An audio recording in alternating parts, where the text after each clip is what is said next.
come back through this. Okay. That's how I turn it over there. It's loud enough to go. It should be. Brian, we're just testing out the audio. Can you just let us know that you can hear? I can still hear. Galen, can you hear that? I can hear. Okay. Okay. Okay.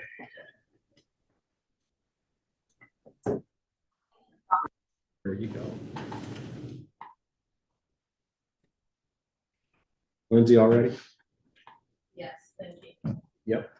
All right, so we're going to call to order. This is City Council work session and regular business meeting for Thursday, February 6th, 2025. It is 5:03 p.m. Lindsay, would you call roll? Councilmember Baker, Here. Brown, Here. Cool, Here. Livingston. Here. Minneke. Here. Mayor Phillips. I am here as well. We do have a quorum, so we will move on. Item number 2 is Pledge of Allegiance. Would you please rise and say the Pledge of Allegiance with me? I pledge allegiance to the flag of the United States of America and to the republic for which it stands, one nation, under God, indivisible, with liberty and justice for all.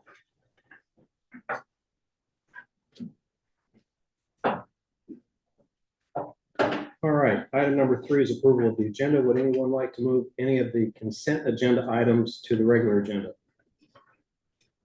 Motion. Second. Okay, so motion by Livingston, seconded by Cool to approve the agenda. All those in favor say aye. Aye. All those opposed, same. Sorry, Brian. No problem. Okay, motion carries on that one. So item number 4 is a dedicated work session. This is a dedicated work session for Mayor and City Council. If we finish with the budget work session prior to 6 o'clock, we're going to take a recess before beginning the regular City Council meeting. We'll start the regular City Council meeting at 6 o'clock then. Otherwise, if the work session bleeds into that past 6 o'clock, we will just go ahead and start the City Council meeting right after the work session is over. So item A is talking about the fiscal year 2026 budget. As I said at the last meeting, this is a unique year for Norwalk. We've been experiencing significant growth over the past decade. And up until recently, we had been lowering our levy each year.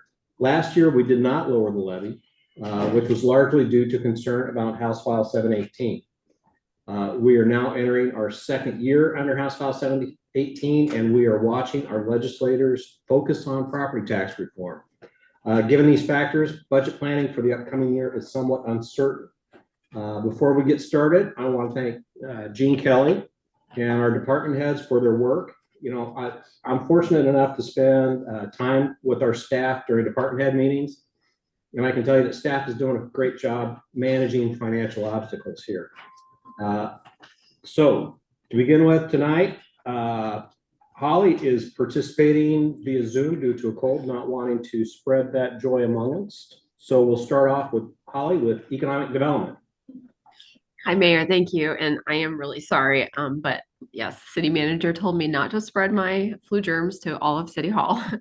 So, but I think that my budget is pretty simple, and it may be the smallest of all of the budgets, but we still did reduce it by 2% for fiscal year 26. Before running through the changes and cuts, I'd like to touch on the goals and accomplishments just a little bit. I won't go through them since you have them in front of you. But I would like to say that what I'm most proud of for the Economic Development Department is my staff.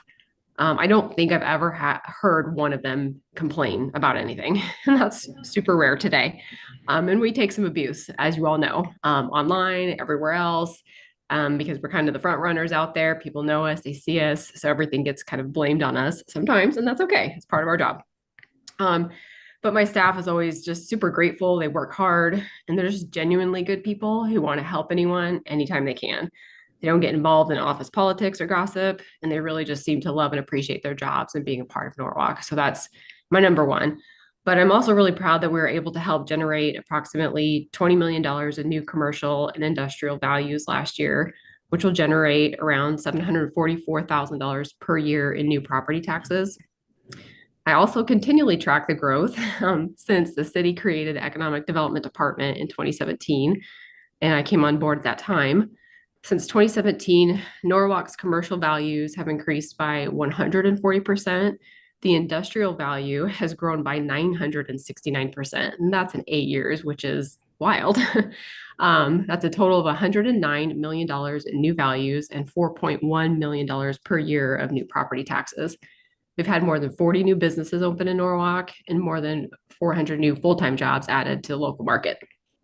But as for the budget, since the Economic Development Department has a really heavy responsibility of generating new revenues for the city, in order to balance the tax base, it's critically important to keep the really good talent that we have and stay fully staffed. I've only added one half-time position in the last 5 years. I've tried really hard to be careful with the public's trust in the dollars, and I never want to be overstaffed. But as budgets continue to tighten and the entire community relies more and more on, growth and new revenues, in order to provide those services and amenities, we have to work twice as hard at growing our business sectors and economy. So because of this, I'm asking that my part-time technician position be moved to a full-time position next year. I understand that no new staffing is being recommended, completely understandable, and that council has a lot of tough choices to make as usual, with a small available funds we'll have next year due to this recent legislation. But I put it there regardless, in case there happens to be a miracle.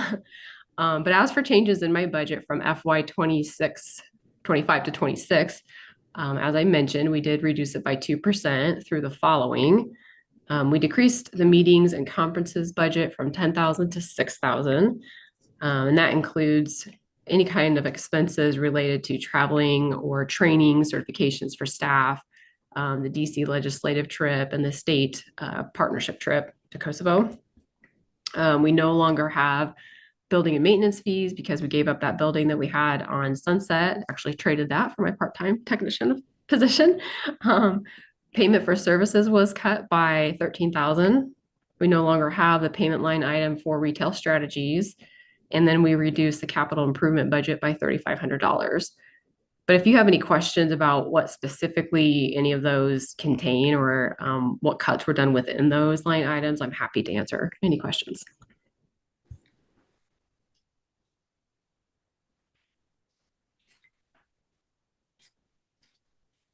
So under payment for services, are we seeing reductions in those as well?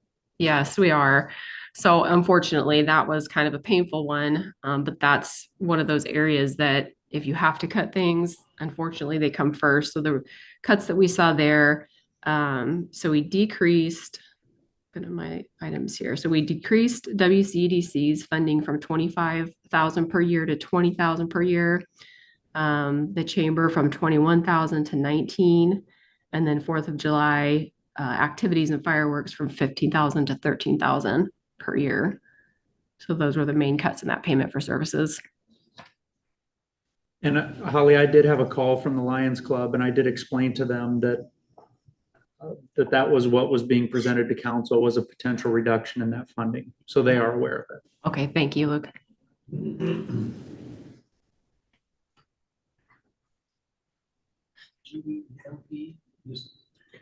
Greater Des Moines Partnership? Yeah. Yep. We did not cut that one. But we did request to be, I guess, removed from the 28E agreement with Bravo, but that won't really kick in for a year and a half, the way that the agreement works. But at that point, we would no longer have any fees due to Bravo. Okay.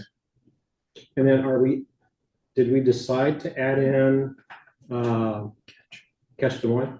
Yes, we requested to join Catch Des Moines, and they took it to their board and it was approved. And now each city that's involved or part of that 28E agreement also has to kind of sign off or approve Norwalk to be a new member. And so if that all goes through, then we would be in that 28E agreement, and it would be 2/7 of our hotel motel taxes that would go for that funding. Okay. Now, Holly, the Catch Des Moines and Bravo, I had sent you, there's been some discussions among the Metro managers about a possible change in the structure of that 28E. Mm-hmm. So that's just something we're reviewing right now that includes possibly an across-the-board reduction for the cost for those services. Mm-hmm. for Okay, Bravo and Catch Des Moines. great. That's pending right now. We haven't even fully reviewed it as staff. But that would be probably reflected in a future budget, I would imagine. Okay, thank you. Other questions or comments? I have a quick question. I didn't hear you mention retail strategies. That was not working out advantageously or just due to cost? Can you Oh, zap that? sure. No, we, our contract was over with Retail Strategies. I think we had them for a year in the beginning, and then we just renewed it for a 6-month span after that first year was up. They generally go with 3-year agreements, but we just did not want to commit that kind of funding to them for that period of time. Mhm. So we had a I remember shorter that. agreement, and they did do really good work for us. We weren't, we couldn't say that a specific business built here directly from the work that they did, but they did have a lot of really good connections and leads that they brought to us to work with. And we are working with several of those right now. Okay, good. And Restaurant. what was V&K? V&K, that's split across all of the departments. We share for Oh, Beaster okay. and Kim for engineering services. Yeah, I was confused by it. That's fine. That's What all I is had. What is the Celebrate Norwalk Civic Organization? Oh, I'm glad you asked that. Celebrate Norwalk Civic Organization. At the So, end of last payment for services. yep. So that was an organization started several years ago to help help the chamber and help Hometown Pride and the city put on citywide community type events. And so it's just a nonprofit organization. And we put that in there because the way we wanted to structure funding available for community events was, okay, we have this certain pot of funding, and whoever comes first basically with an event and they have a need and they have expenses, and they would submit that to us. And if we had it in the funding, they would get it. And if it ran out by the end of the year, then it was out. And so generally who would come first to us would be Hometown Pride for Music Fest.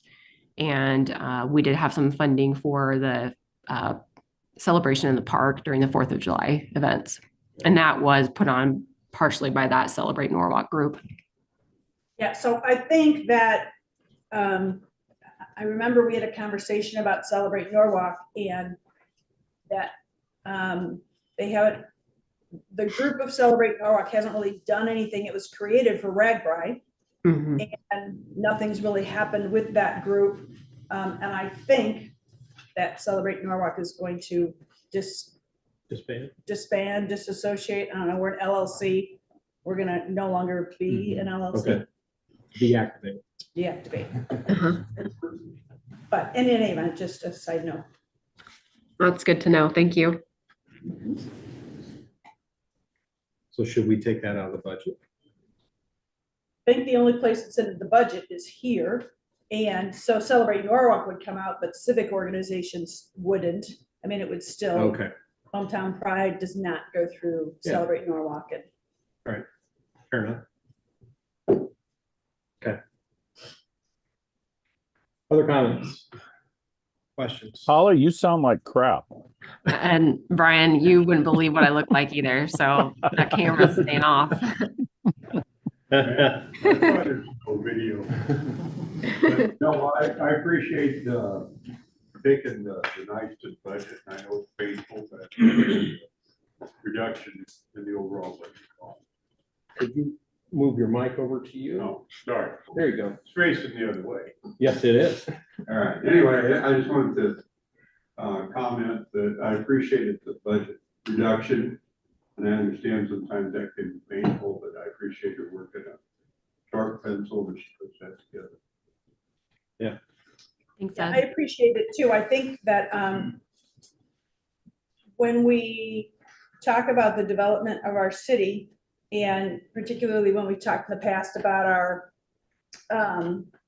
goals, our residential growth has increased. And so our commercial development in comparison hasn't gotten to a number that we set 5 years ago, but commercial and industrial growth has grown significantly. And I think that sometimes in our message that gets lost when we compare it to, right, we wanted to hit 30% And we haven't hit 30% because our commercial, or because our residential growth has continued. Right. But, you know, the 900% increase in industrial is remarkable. And I know that you and your department work really hard for that, Holly. So, and as does all the city staff. I'm grateful to all of the work that goes into it. So I Thank you.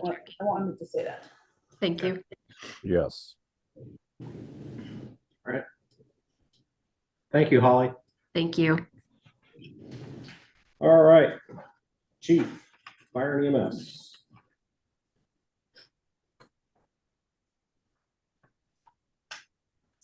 Chief, if I'm not keeping up with you, what's up on screen, just holler Sounds at me. good. I think I'm gonna kind of bounce around from the budgets anyways, but, Okay. Mayor, Council, thank you for the opportunity to talk about my budget tonight. If you don't mind, I'm not actually gonna talk about goals and accomplishments. I'm gonna let you work through those on your own. I do want to give you a brief update on the state of the department while I'm here. The fire department operates with 12 full-time employees and are supplemented by a pool of part-time employees to provide staffing for on the floor 24 hours a day, 7 days a week. At a population of 15,004 firefighters per shift, plus admin staff, we staff at the level of 0.93 firefighters per 1,000 people protected, which is below the national average of the 1.54 to 1.81 per 1,000 people protected. As you know, we did apply for the SAFER grant last year and we're unsuccessful, but we are resubmitting again for this year. If it continues to be unsuccessful, we do need to plan for the addition of firefighters to meet the demand with the growing community. In calendar year 2024, we responded to 1,796 calls for service. That was up 9.71% from the year prior. Of those calls, roughly 6% was dedicated to mutual aid, which is significantly lower than 3 years ago when I took over, while we relied on the use of mutual aid less than 3%. Over the past 5 years, we've converted 6 part-time positions to full-time. That impacted the general fund only by the slight increase to wages, about $5,000 per position, and with the addition of benefits. And this year, and for fiscal year 25, was the first time in 5 years that we added a position, which was the 0.5 for the administrative support. We creatively used those funds to create a hybrid position using a current employee. During this time, we'd allowed for some versatility with the position. So that individual was a current employee. They were still responding as a firefighter EMS provider, plus providing that administrative support. And it gave us some time to kind of have some proof of concept and determine whether we needed an additional 40-hour-a-week administrative support or if the part-time was sufficient. Over the year, we did determine that the position truly needed to be an administrative support position 40 hours a week, which is why we requested the 0.5 position for this year to backfill in the response plan so that employee can move to the 40 hours a week. The fire department budgets are split between the fire and EMS at 80-20, which roughly reflects the volume shared between our call volume between fire and EMS. In reviewing our budgets for fiscal year 26 and understanding the implications of House File 718, we made every effort possible to reduce our line items that we could, which are primarily reflected in education and training and capital equipment. You will see an increase in your budget in the OER fees, but that's simply a pass-through. You'll see the offset in the OER reimbursements. You can see that there. So we do see that increase. It's the outside engineering review. So we outsource our engineering review of our plans. So it's really just a pass-through, but you are seeing that increase in that line item. Primary increase that you see in our expenses are on our wages with full-time salaries and wage increases. Like I said, we did have the 2 staffing requests for fiscal year 26 was the 0.5 position that we discussed earlier. And the other is to promote our current fire inspector to a fire marshal. That position was new when he was hired in 2022. It was not an additional position. It was just a reclassification of that position, but it has quickly evolved with him overseeing the administration of fire code on all commercial construction projects. He's completed multiple certifications, but he still responds as a firefighter, paramedic, incident commander, fire investigator when necessary, and he's still just an office of one. The position of fire marshal is warranted and consistent with other cities of our size. This is an assistant chief level position. Deputy chief is used interchangeably. And the request increase was at the recommendation of our HR director, according to the wage scale as adopted by council. The total amount for both requests was 72,000 and was recommended partially funded at the 55,000. We are currently in contract negotiations with the city of Cumming for the fire and EMS services that we provide to them. Because of their commercial growth, we do expect to see a significant increase to our revenues once that is finalized. So once that contract is finalized, and we're hopeful that it will be, Luke, I would like to request that council consider funding the remaining of the request. Due to the funding will primarily come from the increase from Cumming. Plus, we did have an additional $10,000 that was in those OER reimbursements that were directly related to plan review and inspections. For CIP this year, we have a command vehicle that's being replaced from a 2015. We have the bay floor that needed some repairs, and we have a Plymouth vent. It's a vehicle exhaust system and an air system in the station that just needs to be repaired and stood back up. We will continue to search out grants as we can. We've already committed to apply for the Warren County Philanthropic Grant as well as the Prairie Meadows Community Betterment Grant. Again, we are planning to apply for that SAFER grant this year, the FEMA sponsored SAFER grant, but it is currently on hold. So we're waiting for that to open back up again. Happy to answer any questions. That overtime pay, chief, 62,000 in budget. Mhm. It's kind of, you know, I noticed it's been mostly the same. Mhm. I guess I'm just curious about that Sure. when you think about like the new employee or whatever. Yep. So to explain the overtime budget, part of it is that, so our firefighters work a 48-96 schedule. They're an exempt employee according to FLSA, where they can work 53 hours before they meet their overtime threshold. But due to the scheduling, they are routinely scheduled at math 3 hours extra a week for overtime. That of course doesn't account for any callbacks or open shifts, training and that sort of thing, which we try to mitigate, but you know, they're in the response plan. So if we have somebody that calls in sick and it has to be backfilled with a full-time employee, that does go to our overtime. This year, we saw a little bit of an increase to our overtime line item. We did have 3 people that were out with on light duty. We had one that was gone with paternity leave, stuff that we kind of didn't plan for. Does that answer that question? Yeah, yeah. It sounds to me like it's something that's kind of unavoidable every year. Yeah, and that's why we kind of just, we plan for it because we know that they're going to be scheduled consistently those overtime hours. Real quick, I have, once you get reimbursed from Cumming, what was the item you said that you were hoping to get added on or reimbursed or whatever? What was it? Yeah, so the OER fees and reimbursements, you'll see those in the line items there. One is for, it's just a pass through for us to do plan review externally. But then we do tack on a 25% to those fees for the time. Can you explain that? I'm confused. I don't know what that means. Yeah, sure. So we outsource our plan reviews when we're administering fire code to new commercial projects. Same as community development is currently doing as well. And so the developers pay those fees, but they pay them through us. And then we add an administrative fee onto those that helps offset the cost for the fire inspector to go up and do the administration of code and to do the inspections. Okay, now that makes more sense. All right, I just didn't know what plans were being approved or engineered. Okay, thanks. It's for, yeah, it's for the new construction commercial projects in the city. So your comment about the possible increase in the situation coming, you're referring to the possibility of and enhancing the staff a little bit. Is that, I understand that? No, Luke, did you want to? No, go ahead. No, I we're will not. after you're done. Yeah. No, we're not. The 2 requests for the staffing is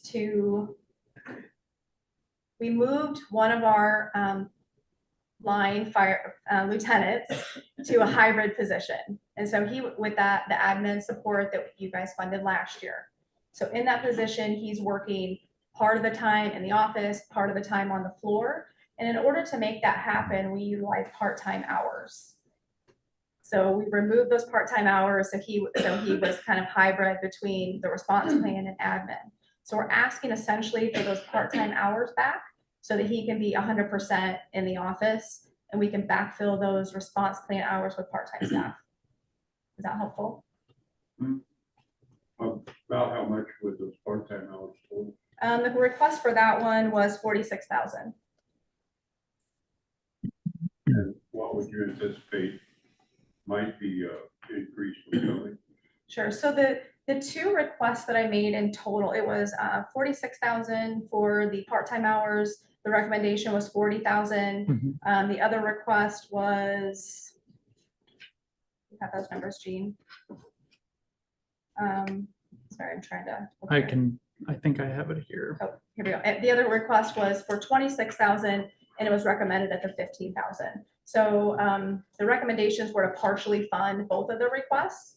And so what I am requesting is that if we get the full funding from Cumming that we're expecting, that you would approve those requests fully funded because of the additional revenues that we'll be sourcing from a completed contract with Cumming. So I'm probably gonna over-explain this. I apologize, but I do think it's important because staffing is always a big topic. That's a huge portion of our budget. This year, when we came through with the budget, there were a number of new staffing requests that came from each department. Jean and I got together, we took a look at what the budget could handle, and we made a recommendation. In this case, the request from the fire department is more than what we are recommending approval of. Essentially, we're suggesting a mid-year hire or a mid-year adjustment for the fire marshal position as opposed to doing it as of July 1 to make the budget work. Okay.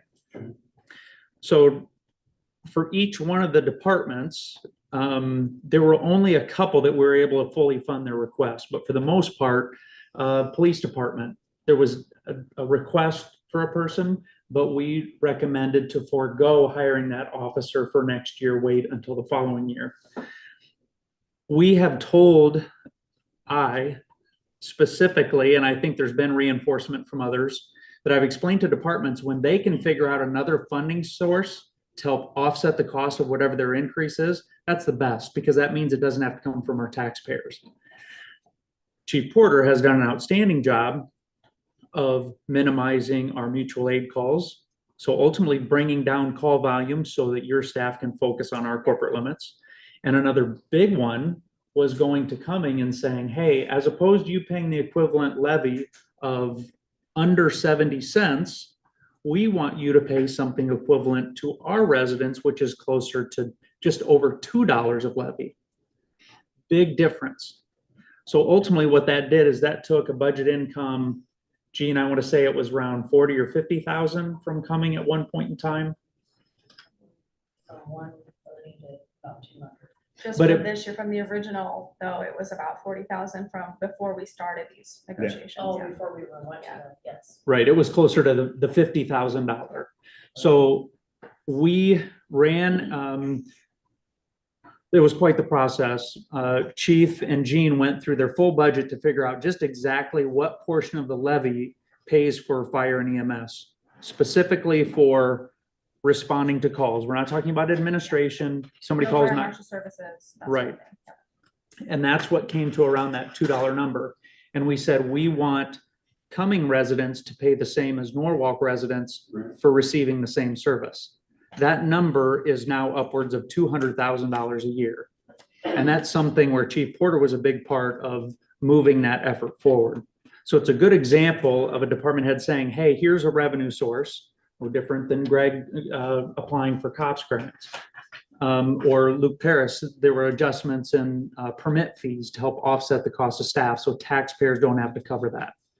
So after a lot of debate with Chief Porter about what our recommendation would be, where I felt like we settled on is if we're able to achieve this new agreement with Cumming, we would be willing to come back at that point in time and then make the request from council to fully fund those Yeah, I think requests. and correct me if I'm wrong, I think that Gene and Luke just weren't also like comfortable making that recommendation for full because we don't have that executed agreement with Cumming yet.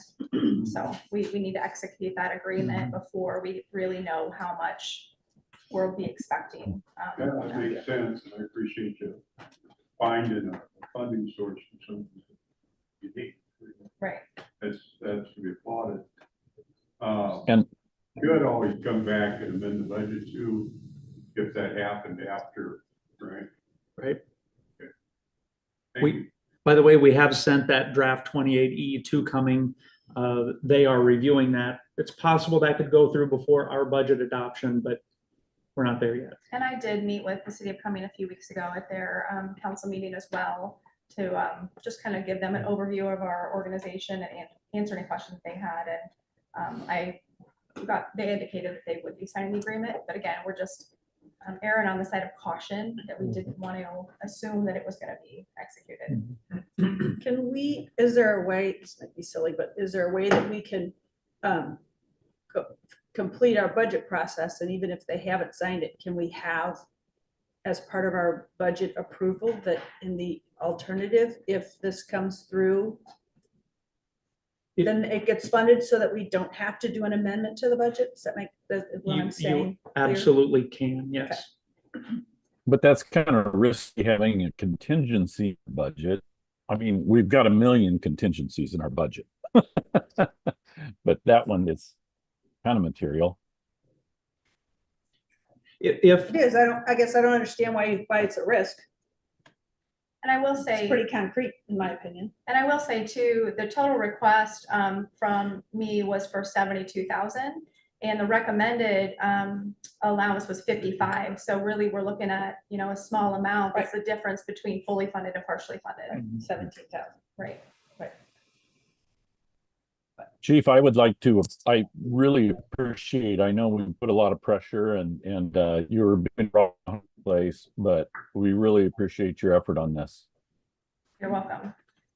Any other Great. questions? No, thank you very All right. much. Thank you. Thank you. Thank you. Okay. Park and Rec, Robin.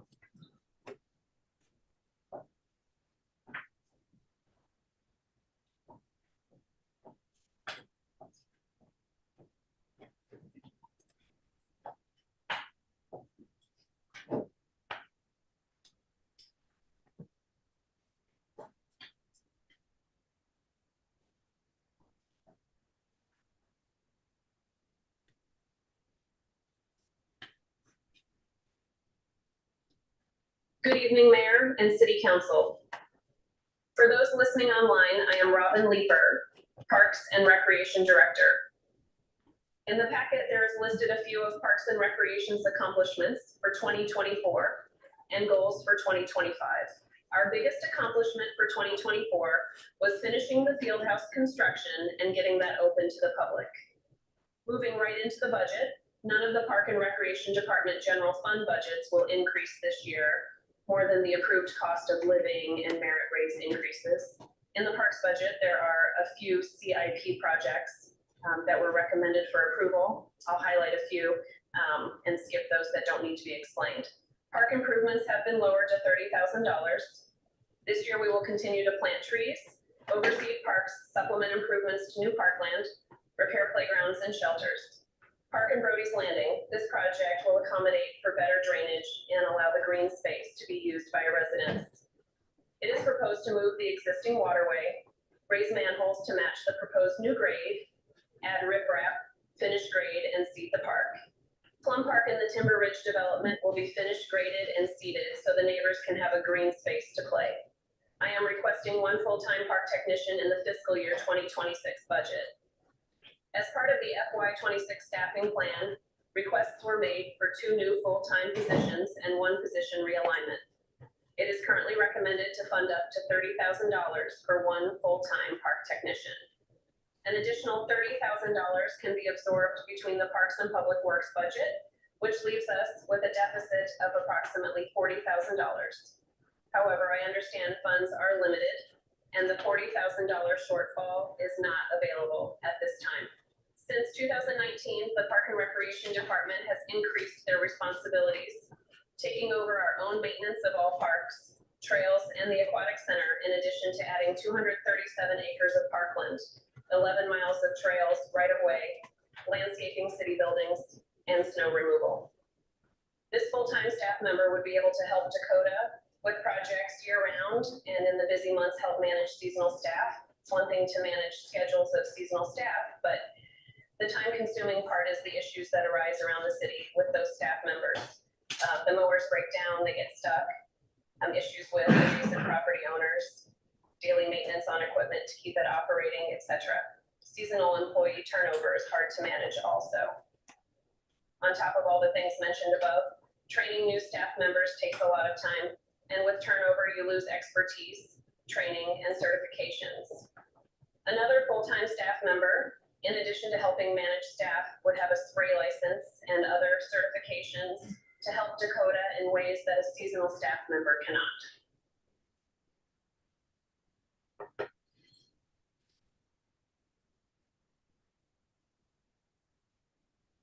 The CIP recommendation for recreation is to fund the Greenways Master Plan Priority Project 2. This is the school and trail connection around Oviatt Elementary and completes the connection to the middle school on Elm Avenue. A map is attached to the CIP project PNR 18009, showing the trail segments highlighted in pink. We are working with the school district on this project, and we have a grant from the MPO for $100,000.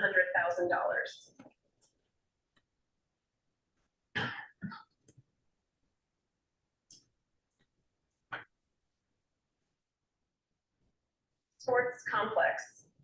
CIP recommendations for FY26 will be used to install permanent covers over the dugouts. The tarps we have used for years work to keep the players safe from sun and foul balls, but it takes a lot of staff time to maintain the tarps. With the winds at the sports complex, we are continually having to replace them during the season. Permanent covers will look nice and save time. Pool CIP recommendations will restore and recoat the inside of the slide as well as replace the diving board. The inside of the slide has rough areas that could cause injury. The diving board has two issues. The stand is rusted.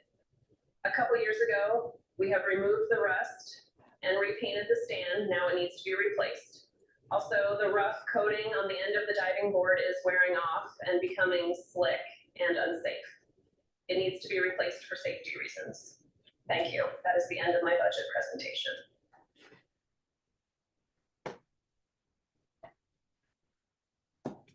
Since I've talked staff, Robin, I don't think you'd mind if I add this comment.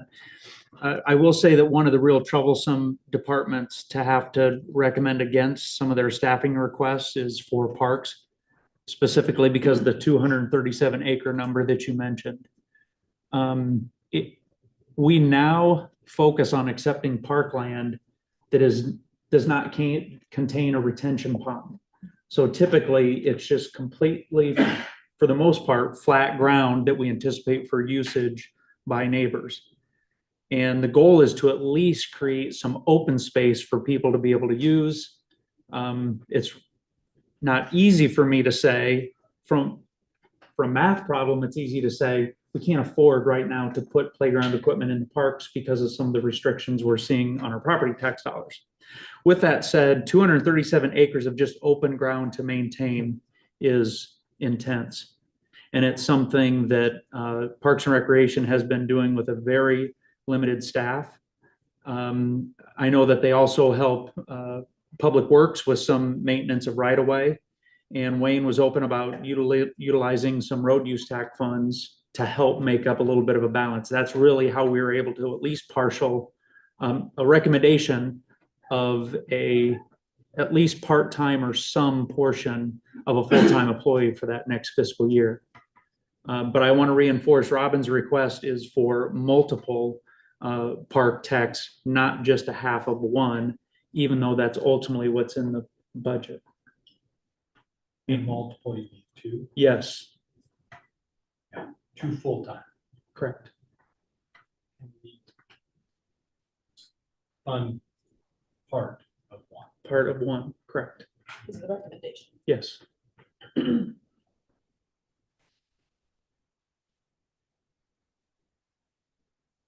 know, one of the things that might be helpful, maybe if we change our priority until situation works out more favorably. So, I mean, I don't know if the acquisition of more parkland is working in our favor right now. And likely the funds that we are able to generate probably need to go towards people to take care of it as opposed to acquire it right now. And, well, put too big a damper on things, but sometimes you could have too much stuff, but not able to maintain it. Can't quite hear you, Ed. I say I don't want to put too much of a damper on things, but sometimes you can acquire too much stuff and go beyond your ability to take care of it. Yes. So I wonder if going forward, that the council should maybe shift priorities a little bit away from accumulation of park ground, more toward the maintenance side or possibly the equipping side, you know, with any funding that becomes available here in the near term future, unless something changes on the revenue side. Because I think we're just adding a burden, probably, you know, to a department that is, well, ends up understaffed. Because we're required more and more property to take care of. Our subdivision regulation give us an option to work with developers and not accept park ground. Yeah, and I think that'd be a good idea, maybe to, you know, solicit funding from them as opposed to the real estate, at least for a period of time, right? Yep, so we, to that point, had some meetings already between community development, parks, and even public works staff involved, talking about that is, you know, potentially changing in the future. I know Robin has a parks plan coming up where we can take a look closer at how the city's park system is growing out and all of that. So I think we've got some options to move towards that as we go forward. Okay. And again, like we look at the fire department, I guess if a revenue stream can be had, it can offset the cost of something that we actually do need. I probably wouldn't have a problem with that. But until we identify and have in hand that revenue stream, I probably would have a problem. That makes any sense to you? So that's where I'm at as far as, you know, I understand and I appreciate you explaining it to us. Would that be a one-time shot? And developer? And then we stop. You know, you would have to, right now, what we're talking about is the park dedication ordinance, which requires a certain amount of park dedication based upon the population that's being brought into the city for a subdivision. They gotta be a certain amount of ground to accommodate the extra demand that would be put on the parks. Part of that ordinance also allows the city and the developer to negotiate a payment in lieu of park dedication, or, you know, maybe some other type of park amenity in lieu of that. So yeah, it is a one-time payment. It wouldn't be used for ongoing maintenance of the park. It could be used, you know, instead of having a 4-acre park here, you could have them pay for, you know, instead say, okay, there's a bike path going through the neighborhood, let's get that paved instead. You know, we could have a linear park. You know, there's a lot of different options there, but one of the options is not to collect money for maintenance purposes. Right, but you would be able to offset operational costs. That would be an expense that wouldn't have to come out of the budget. You could offset other, like if, you know, you had a park that was budgeted with playground, or you had a budget for paving a certain amount of trail. You know, if it serves the area and everything, there are different restrictions as far as regional requirements and everything like that, but you could have it where you receive a payment to replace maybe those items in the budget. I think the risks that be involved there is that you don't have a steady flow necessarily identified. That's right. You know, I mean, it could depend on what came. Oh, absolutely. It's like George recognized that'd be a one-time fee, and if suddenly we didn't have any development in the year, you're not gonna have any fees. You're not gonna have that income. Well, we were at a point where we were having neighborhoods developed that did not have any green space in them at all. Right. And that's why we moved to, okay, instead of having the payment in lieu of parkland, we went for parkland. That's our, we want the parkland so that kids have a place to play. And we were behind. But back in those days, Right. we had some revenue coming in, so we could put people on to take care of it. Right. And now that situation's changed. That's all I'm saying, all right? Right. I got nothing against park. I'm just trying Yeah. to figure out. Yeah, how do we put the park? I think we still need to have the ground, at least the ground in a neighborhood so that the kids have a place to at least go and kick a ball or throw a frisbee or get a ball game going, you know what I mean? Yeah, I understand. And at some point in time, maybe our citizens will start calling legislators to say, hey, you need to back off on this House File 718 type stuff because we want our parks equipped. I wouldn't hold your breath. I don't, well, right, right.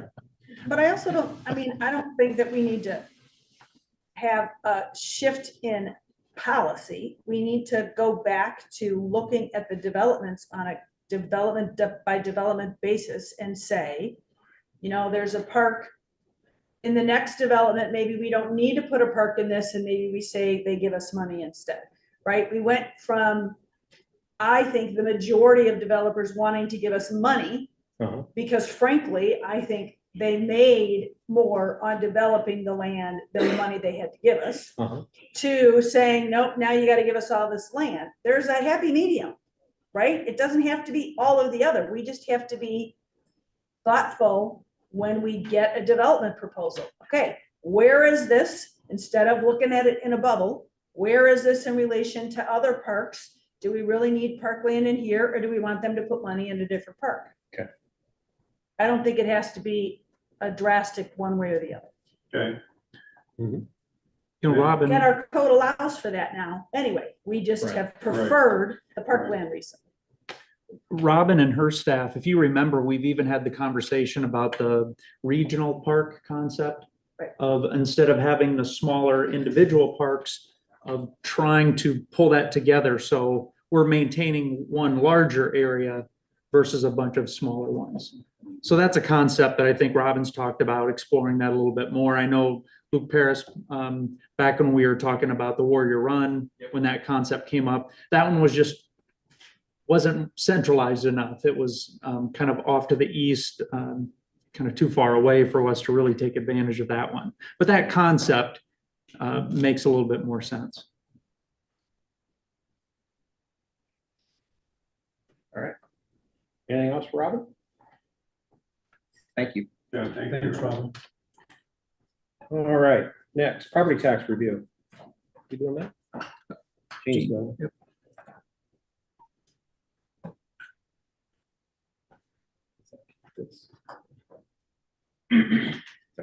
Yep. Yeah. Good evening. Thank you, Mayor. Luke, would you mind putting that? You gotta notice- use your outside voice. Am I talking too loud? You are talking way too loud, I please. apologize. There was supposed to be a notice in your packet for you to look at. It's not there. Luke, would you mind putting that up, please? Good news is the public hearing on this is until April. But I just wanted to get this in front of you to give you a little bit of information. It's gonna take me, that was an earlier email I that you, just sent you an email oh, just now? literally Oh, minutes ago. Perfect. I just happened to look. I'm like, oh, it's fine.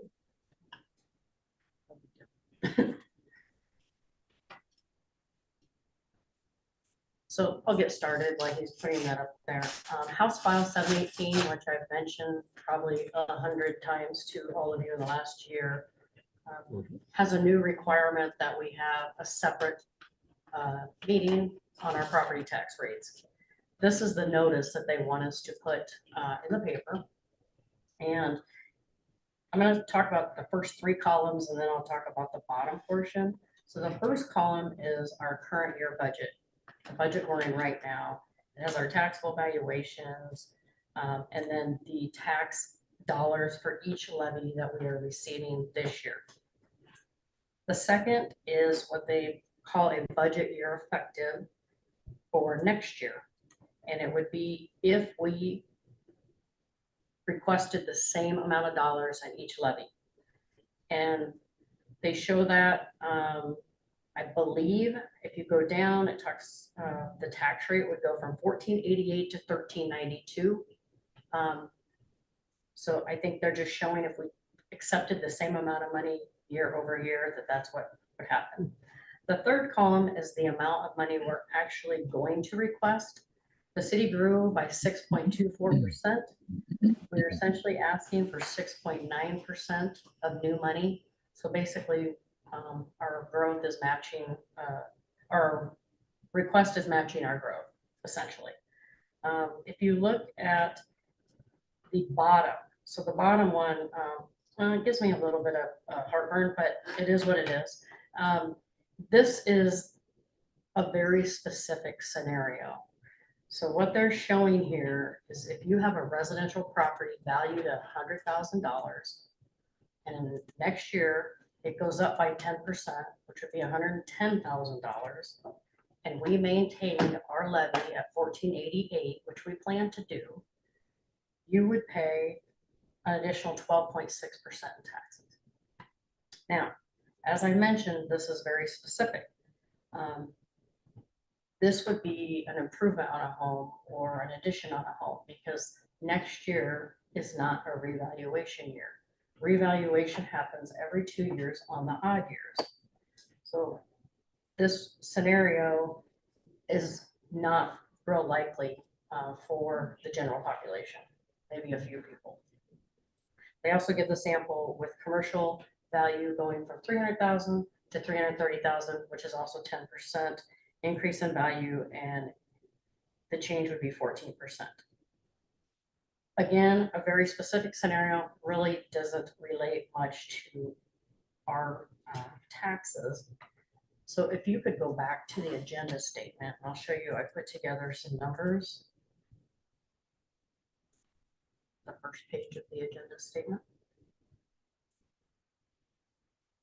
So I copied what that says with the $100,000 value going to 110,000. I copied that to show you.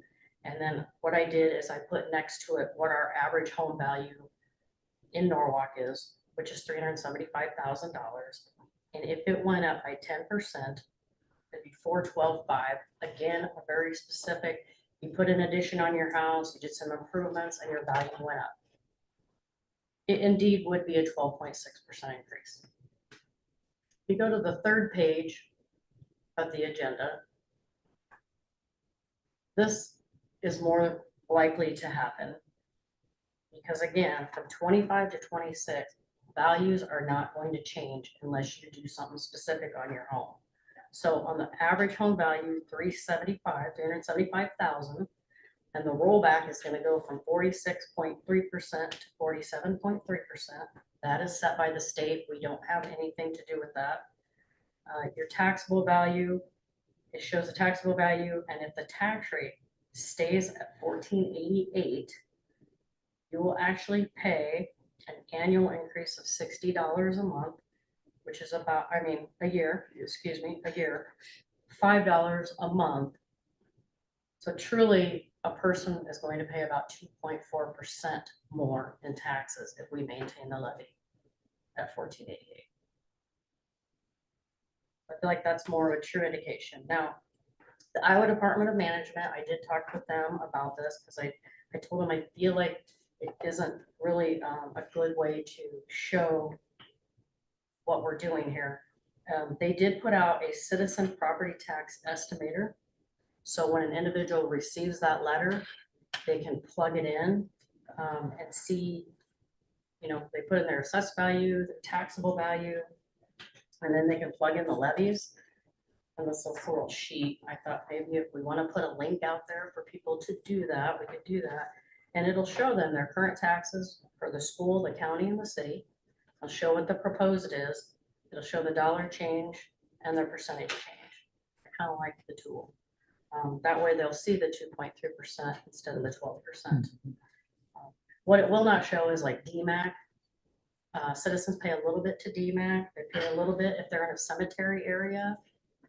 The state has an ag tax of about 13 cents that we all pay. And then the county assessor would not be included. So, but the majority of the taxes, the school, the city, and the county that people pay, you'd be able to take a look at the difference. So that may be something we may want to put out there. Again, I just want to put this in front of you so you could have a look at it. It's gonna be going out to people.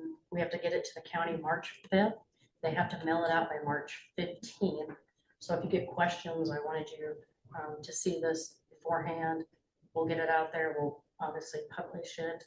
It's required to be published, and we'll have a public hearing on it. It has to be a standalone April 5th, so we'll do that before our regular meeting at 5:30 on April 5th.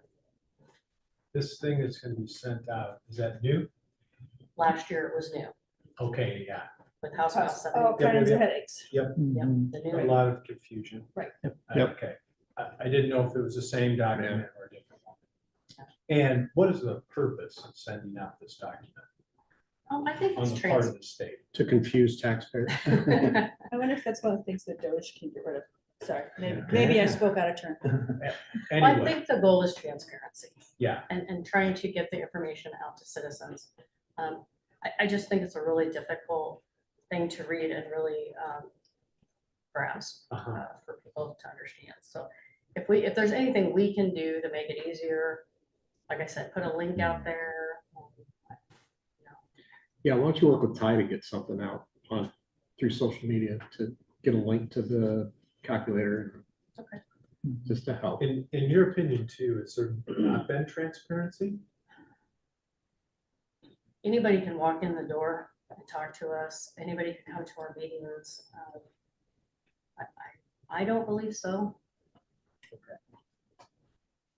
In the 8 years that I've been here, there is one person that called me to ask about the property taxes before they built a home.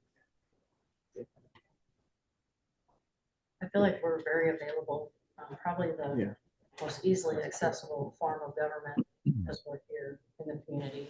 So I believe pretty easy to get information from us. We've done a few podcasts that we've put out there, try to make them as short as possible so that it's just a quick listen. And we've had some feedback from listeners that have gone out there and looked at that information. We have a Metro Managers group that is trying to come up with some alternative forms of this property tax statement that some other states around us have adopted. That's a lot easier to understand and easier to read. I think it's a good point. I think they are trying to help be more transparent, to inform people. I think overwhelmingly, your local governments feel that this missed the mark. The intention is good. It's a complicated item. And then by the time you split up, okay, we cover the city well, but they're going, wait a minute.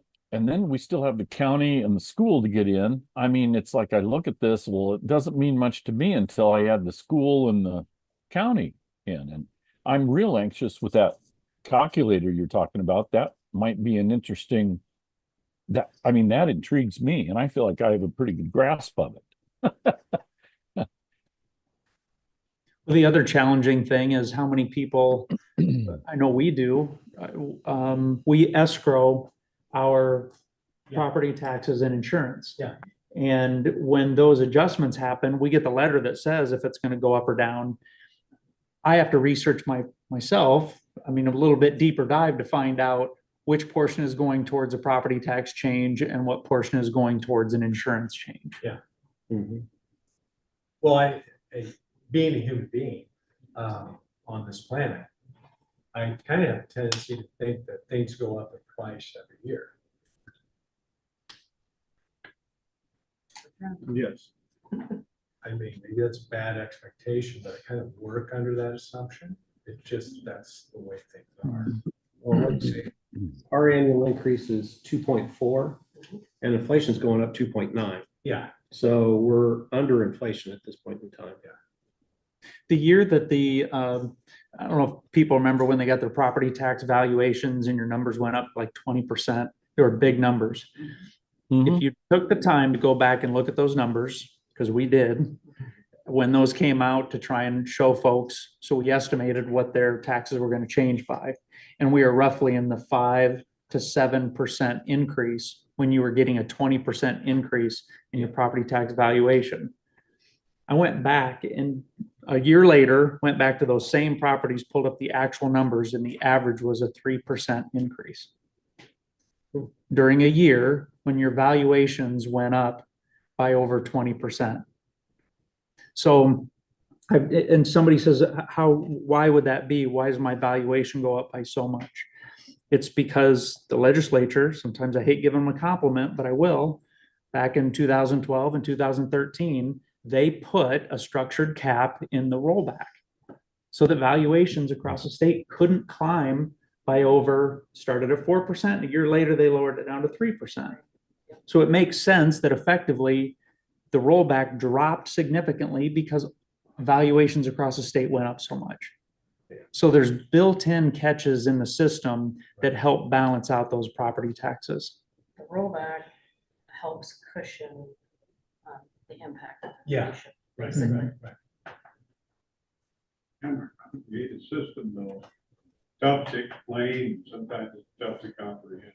Yeah. I had a coffee shop collapse in property taxes one day amidst a pretty short conversation.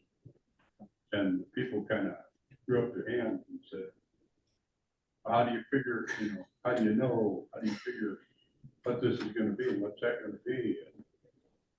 And I said, if we don't get the numbers, we guess as close as we can. But in this case, we got the numbers, right? Mhm. So that's a good thing. Yeah, Gene and I have, what was it, 4 or 5 years ago, we've said, we like to plan ahead. It's part of what you pay us to do, try to predict the future. And remember, we put together that 5-year budget, Jason and George, you wouldn't But remember that this. looked good too. It helped us through some guidance, of thinking forward, what can we do? And the second year of that, legislation changed and it just completely upended that prediction. And so we've now gotten to the point where we don't try to make any predictions until we actually get those dollars from the county. Hey Luke, throughout the term rollback, I think all of us understand, I don't know if the audience understands even what you're saying with rollback. They don't, because I barely. Yeah. Yeah, very condensed. Residential rollback within the state of Iowa was implemented back in the 80s. The idea was the state didn't want ag values and residential values outpacing each other.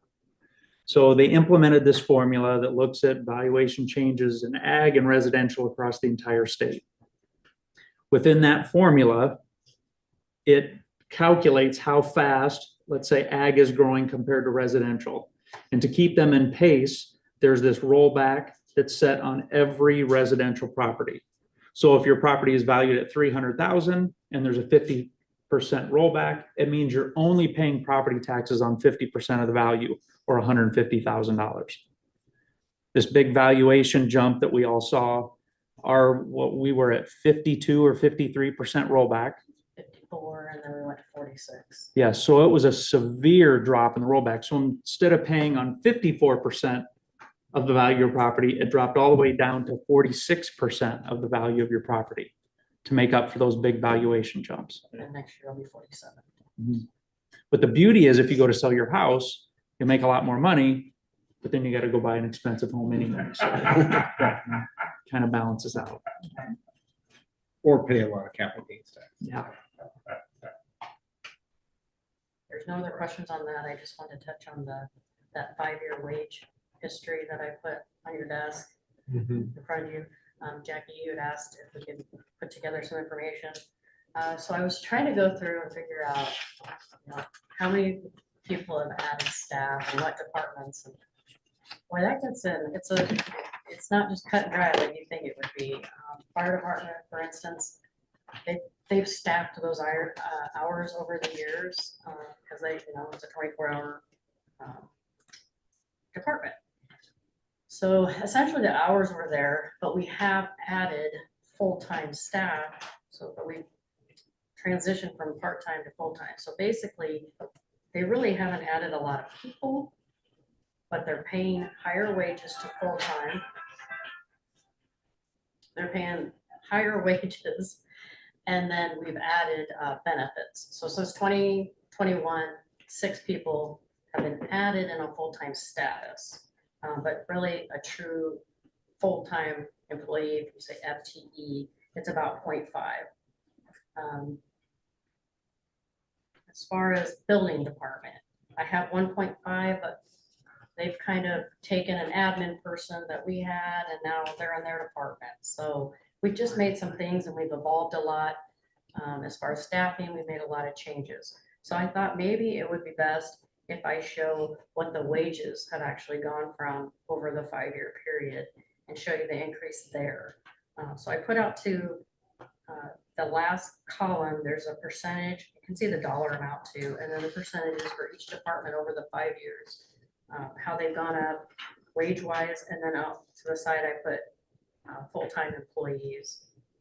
And again, trying to explain fire department, that's just a little bit different ballgame. Economic development, it's only a half-time person, but when they replaced the 2 people they had put them at a higher position, so higher paying position. So that's why those wages have gone up and look different. I think all the rest of them look pretty in line based on how many people we've hired. Parks and Rec, 2 full-time. They have had some increases in their part-time. Library as well, we've added 2.5 there. And then they've had some increase in part-time wages. If you look at admin, we've had a increase due to, we hired the city attorney. So that's the difference in that one. But overall, those are gone from 4 to about 6.4 in the 5 years due to staffing additions and just growth of the city. Yeah, I appreciate that information. Yeah. Yeah, thank you. And also, during this period of time, we also did a wage study throughout the metro area to make sure that we were paying our employees comparable to the rest of the metro area. So there were some increases due to that. And that's in here. Yeah, thank you. Yeah, thanks. Any other questions for Jean before she gets too far away? Thank you, Jean. Thanks, Jean. Okay, it is 6:08 and we're done with our budget workshop, so we're going to go ahead and go on with the city council meeting. Item number 5 is welcome guests and public comment. Thank you for being here tonight. We normally don't have anybody here for a budget workshop, so we appreciate people being here and actually listening to the process, because we want people to be here so that accurate information gets out to the public. We would open it up at this point in time if you want to address council or myself or staff about anything that's not on the agenda. Realize we can't take action on anything that's said during that period of time because that would be a violation of open meeting law and we don't want to do that. Also like to comment on any item in the consent agenda, now would be the time. So we'll go ahead and open it up if anybody would like to address council. Seeing no one, I am going to move on. Item number 6. Let me get my Hold on. space. Just a minute. Yep. I have a question. About. Okay, can you come up? Can you come up here? Yeah. When you talk about item No, agendas. come on up here and please state your name and address. Okay, Lynn Dewey, 503 West Pine Avenue. Okay, thank you. I don't know everything that's on the agenda tonight, so this is my general question. This 1% Mid-American, The is that franchise on the fee. agenda? Are Yes. you Yes. guys going to Yes. talk about that? Yep. Should I be asking the question now or should I wait? No. Should be some copies of the agenda. We'll tell you when. Yeah. Okay, We'll so once tell you you guys what- go through it, if I have additional questions, Yeah, I can ask there- something there's then? Yeah, we'll tell you when. There's specific public hearings listed on the agenda here in a little bit. That's what I wanted to follow. Yeah, I didn't you get will to have- see all that before, Ample so. opportunity. Yep. Okay. And Chief Porter has a copy of the agenda for you. There you go. Thank you, Chief. Okay. We'll move on. Item number 6, consent agenda. You know, in the past, I've read through all the consent agenda items, but I've gone through and listened to some other city council meetings. They don't do that. So I'm not gonna do that anymore either. Very happy to hear that. So I take a motion Motion. on the, okay. Motion by Livingston, seconded by Meineke on the consent agenda. Lindsay, would you call the roll? One second, I wasn't prepared for that. This is a You got it. dynamic moment. Jake, I love it. Okay, Councilmember Cool, Yeah. Livingston. Yes. Meineke. Yes. Baker, Yes. Brown. Yes. All right, motion carries. Item 7 is old and new business for consideration, discussion, and possible action. So item A, it's public hearing for the consideration and adoption of an amendment and renewal of the existing non-exclusive natural gas franchise for Mid-American Energy Company. So we'll open up the public hearing at 6:13 p.m. We're considering switching from local option sales tax to a franchise fee on our electric and natural gas bills. So the 1% franchise fee will wholly replace the local option sales and service tax that you currently see on your utility bill. So customers that are currently paying the sales tax will not see a change in their bill. The city of Norwalk does not receive all of the revenue from the local option sales tax. That tax is distributed through a formula throughout the county. So the local option sales tax that Norwalk residents and Norwalk businesses are currently paying, they don't all come back to the city of Norwalk. By switching to the franchise fee, Norwalk gets to keep all of those revenues. It's an increase in revenue without increasing our residents and businesses' utility bills. The increase in revenue equates to around $100,000. That amount has been included in the fiscal year 2026 budget. Without this switch, we're going to have to either raise other fees or find other cuts above and beyond what we've already cut. We have been presented with a petition, but what we've received is not legal according to Iowa law.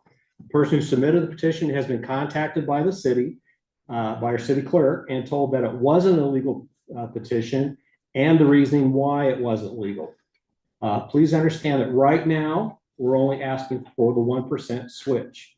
I'll say it again, there will be no change to residential or business utility bills at that 1% switch.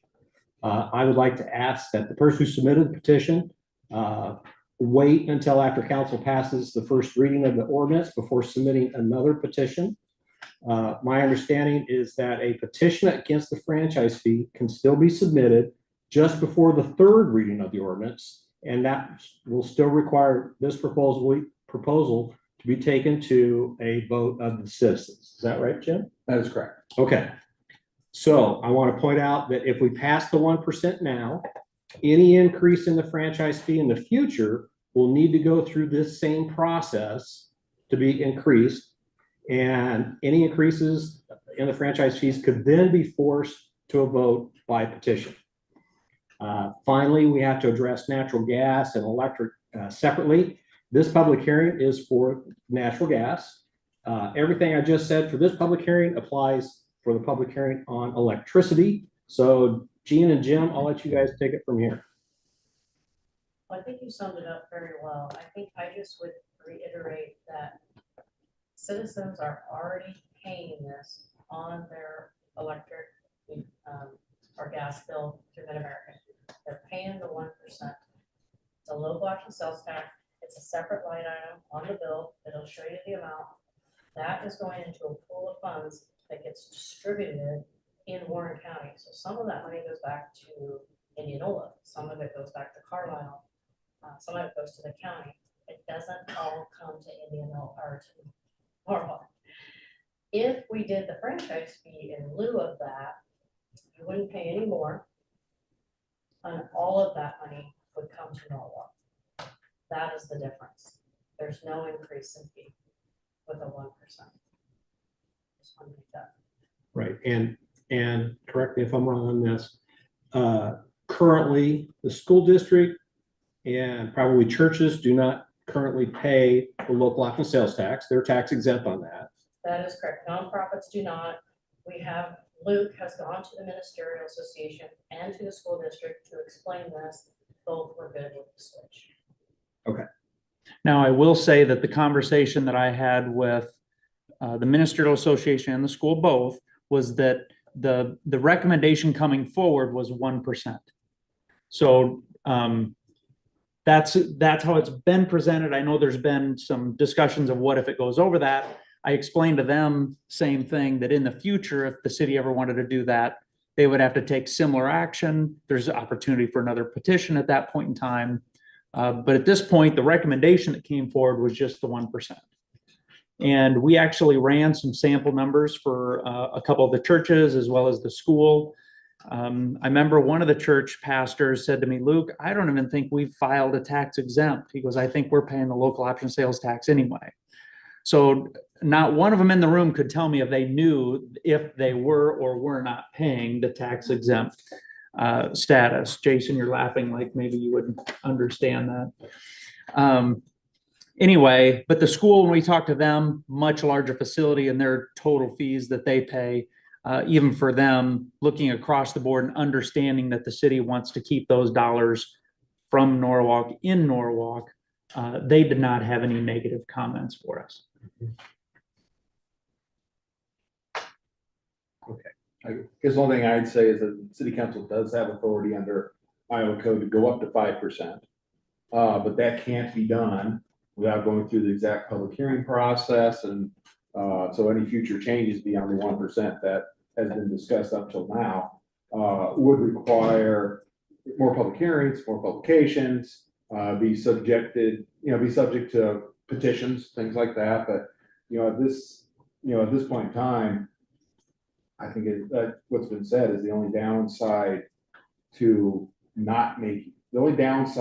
making this switch is if you prefer to have Norwalk originated money, including future industrial areas that use a lot of electricity and gas. If you would like to share that with Martinsdale and Indianola and all the other jurisdictions within the county, because they take your dollar and they redistribute it out and the city gets a fraction of that. And Iowa code doesn't allow local option sales tax and franchise fees to appear concurrently on the bill. So like I said, there's no change.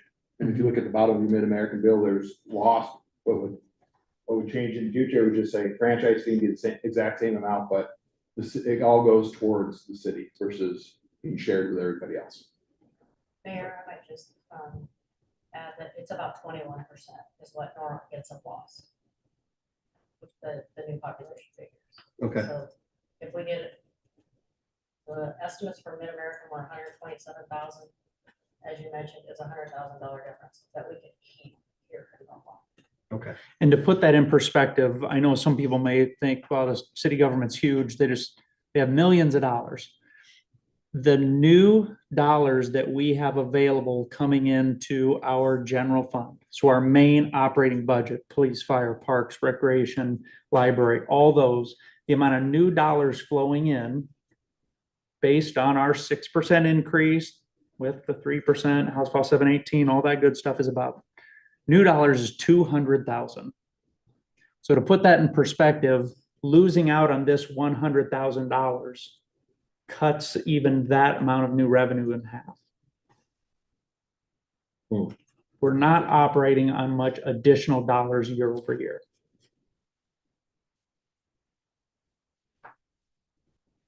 So then I have a question, because at the last council meeting, I said that I wasn't convinced that 1% was adequate. And I didn't recall that we, as a group, settled on going forward with only 1%. I recalled that we were going to continue to have that discussion. So I'm just trying to get procedurally to understand where we are and what happened to that discussion. I think when we get to the next item, we can have that discussion.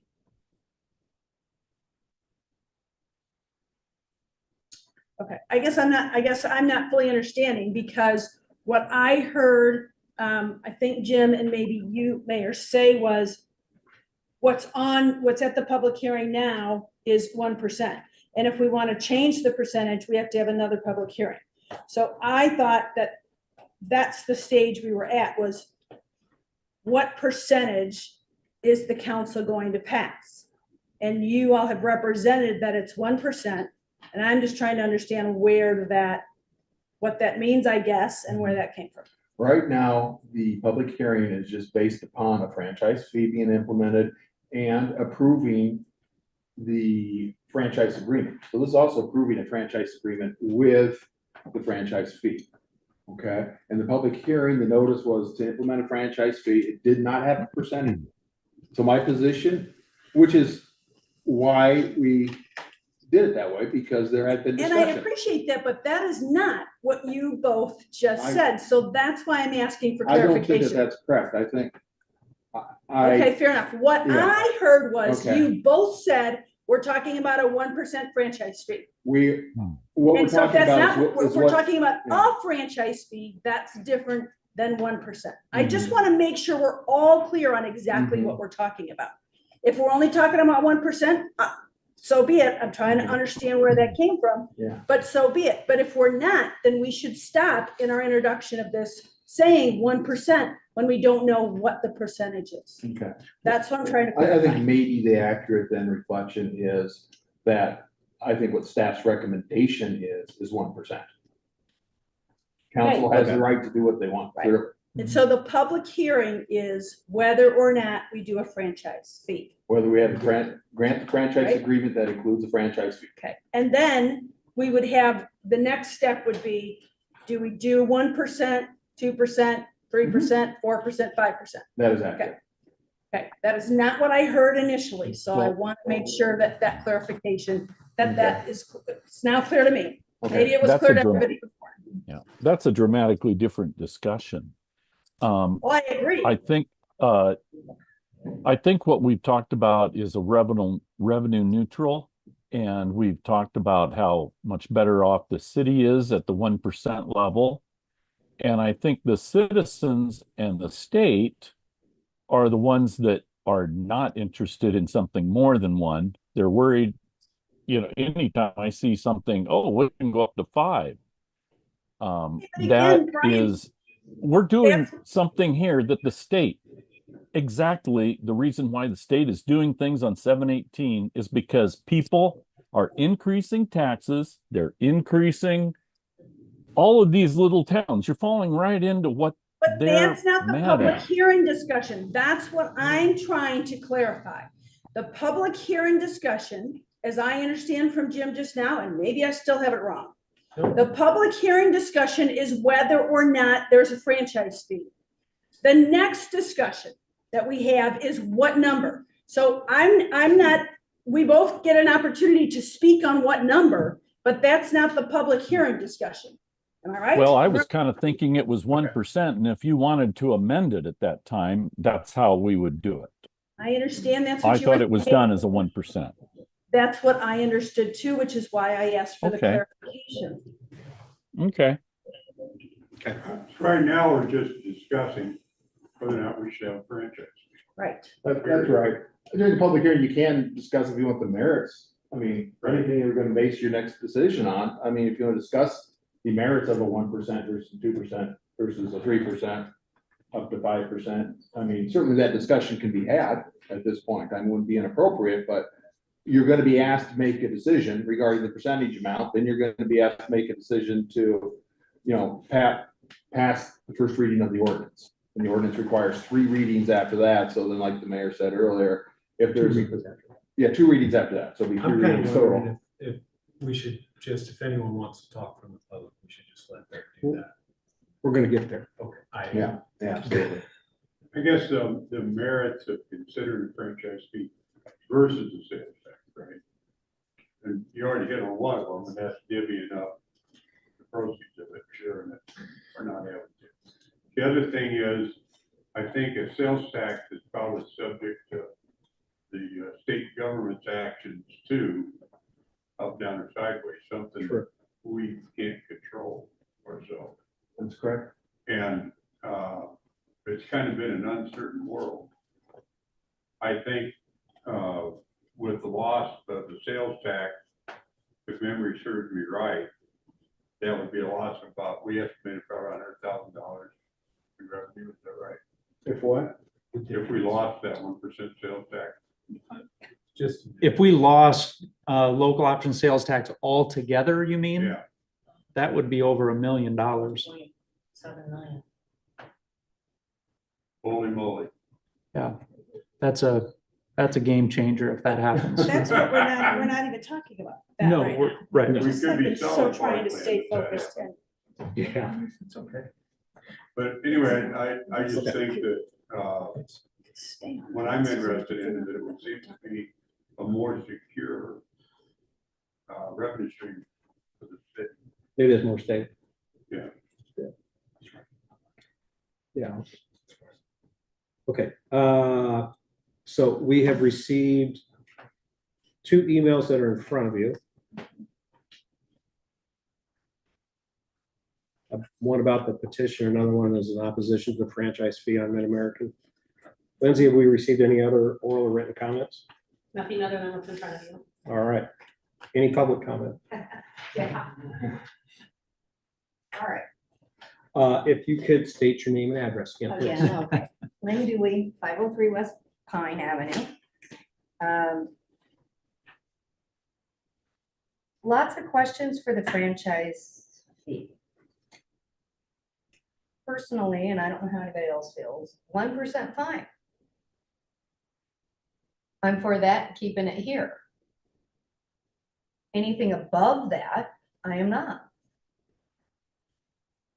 I'm maintaining my head above water economically, just like everybody else. 2, 3, 4, 5%, no. Can we put limitations on this?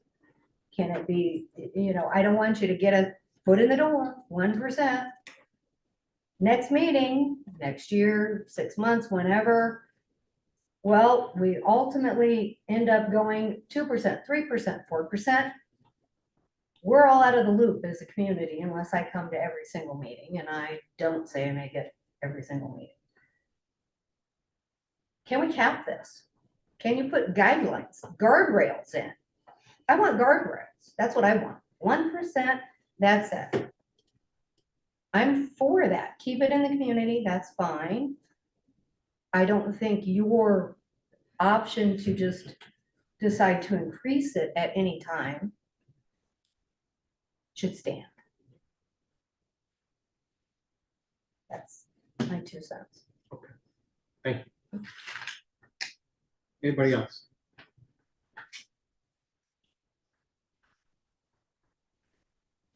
Jim, I got a question. Okay.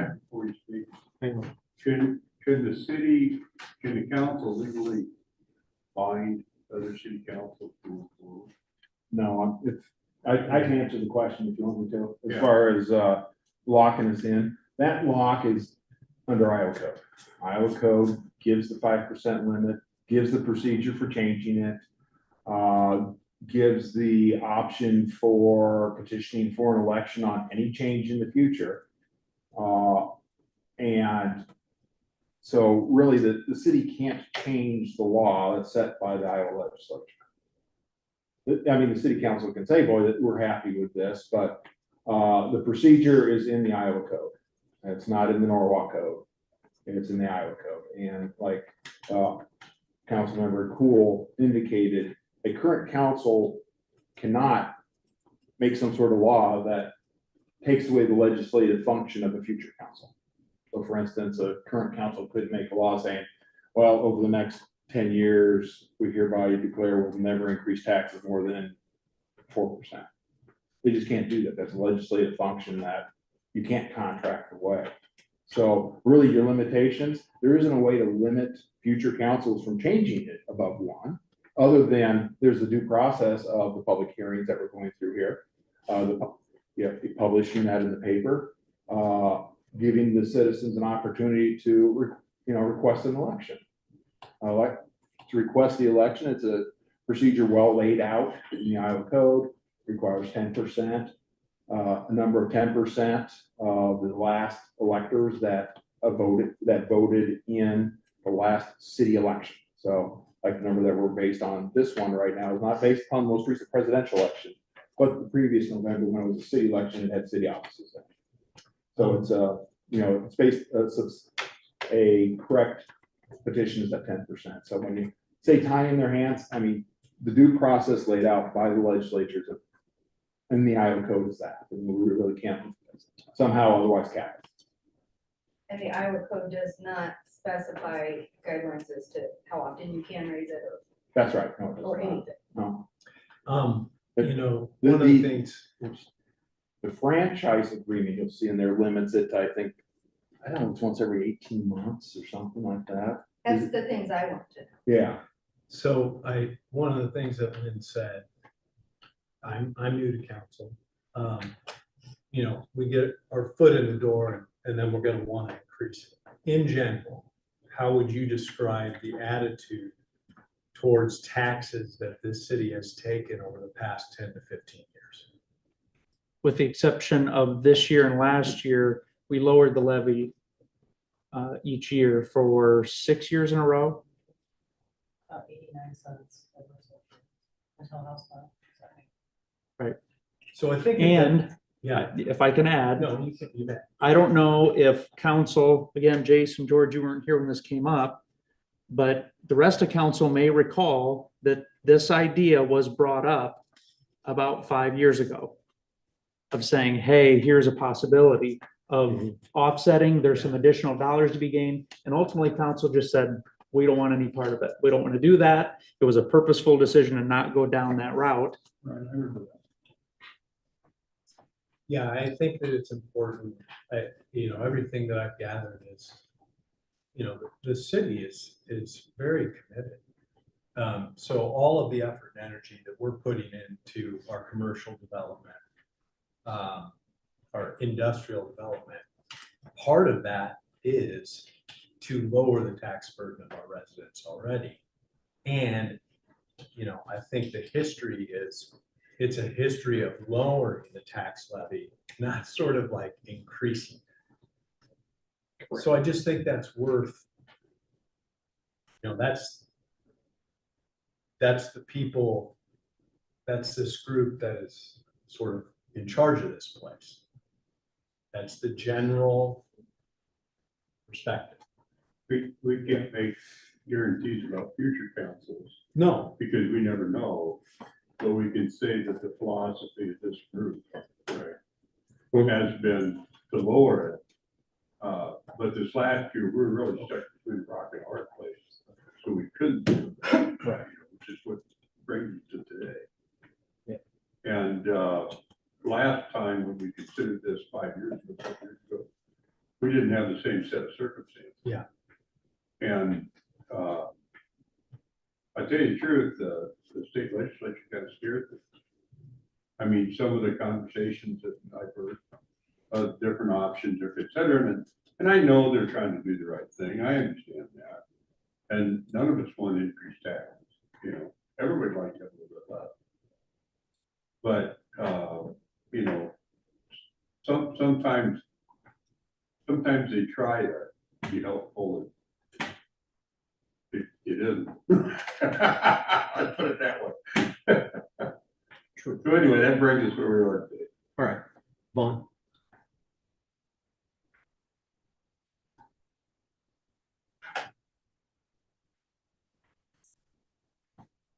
Hello, my name is Vaughn Breeze. I'm sure many of you maybe know who I am. If you don't, I moved here. How about when I was just your 10. address, Mr. Brees? What's your address? Do I have to give that? Yes. So like a Fourth Amendment protection, that would require me to give my address here to speak? Is that Yes. what you're saying? Yes. So I can't speak without giving my address? Correct. Correct. Okay. I live at 1512 West Kentucky, and you know. Thank you. When I was 7, I moved to Norwalk, and it was a really cool town. There were some problems. I had long hair, which I do now. I was called a fag, and I ended up cutting my hair to try to fit in. And what I found is that these schools and these people and these mentors and the people that work and live in this town when I came here are some of the most amazing people. Can you address us? I can. Thank you. Yeah. We're some of the most amazing people. They mentored me so much. I was a little bit of a, you know, I wasn't the best kid in the world. And I think Mr. Chief Kuehl knew that. And he ended up actually mentoring me as well. I came to my police academy graduation. So I graduated Norwalk top 3%. I went to Simpson where I graduated top 10% in pursuit of criminal justice and sociology while still working at the Park and Rec for Nancy Kuehl, the previous Park and Rec director. And it was, I mean, serving the public. You know, I started when I was 14, cleaning the bathrooms at the 14 or 15, cleaning the bathrooms at the pool, and then lifeguarded. I saved lives in this town. I was a police officer. I was on Cops National Television. I protected property and lives in the city of Des Moines. I was offered a job by Chief Kuehl, my chief at the police department in Des Moines. Declined it at the time because he didn't want me doing too many things at once. I had a medical retirement for an anxiety disorder. I had a person try to commit suicide by cop on me. Came at me with a knife, and I deployed my taser. And I was able to successfully subdue him. After that, I worked another 5 years and had some other things. I was attacked several times. I was injured in the line of duty. I have a medical retirement. I have a retirement plaque, and I started a balloon business where I make balloon animals for kids. I do charity. I charge less than every balloon artist I could find because I wanted to keep serving. In that, I just wanted to say that I've seen things change with the Park and Rec increasing fees, me trying to just call it out online and getting blocked and censored online. You guys turned off all your comments, all your Facebook.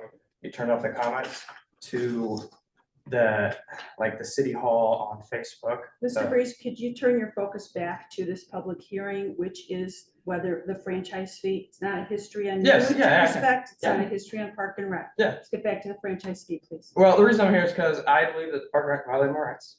I believe that you guys censor people, and I believe that you're interested in increasing their taxes, and you know that they don't come here to talk because they're scared, and it's really hard to get up here. I'm having a panic attack right now. It's tough, you know.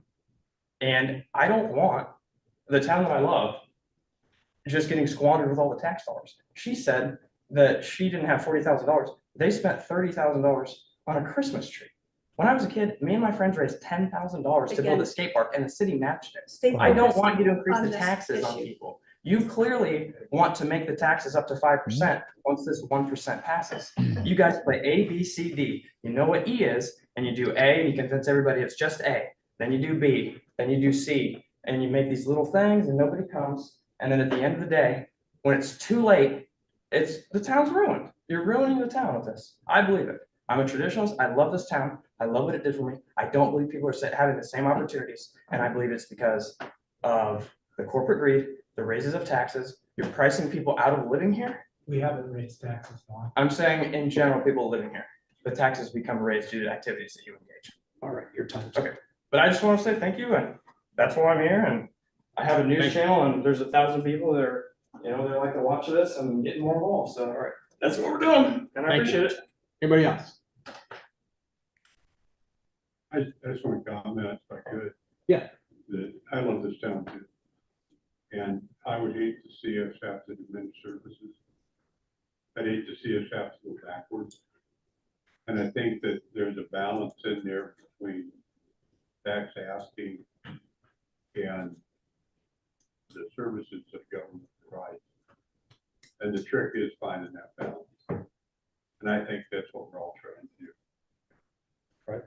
But I don't think people would enjoy a lower quality of life in Norwalk either. So,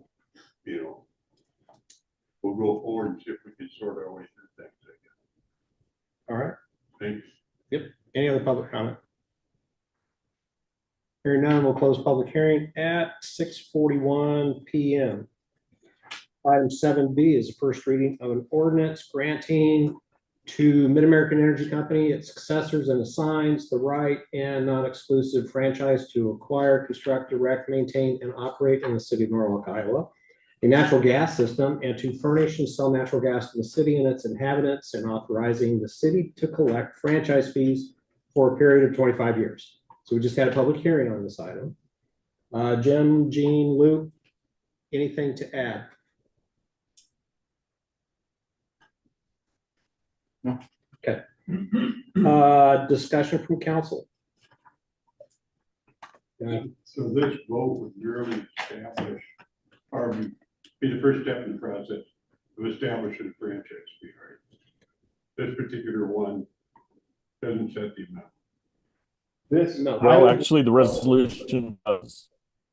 Yes, resolution does set the amount. Yes, what I'd like the council to discuss the actual amount of franchise fee now.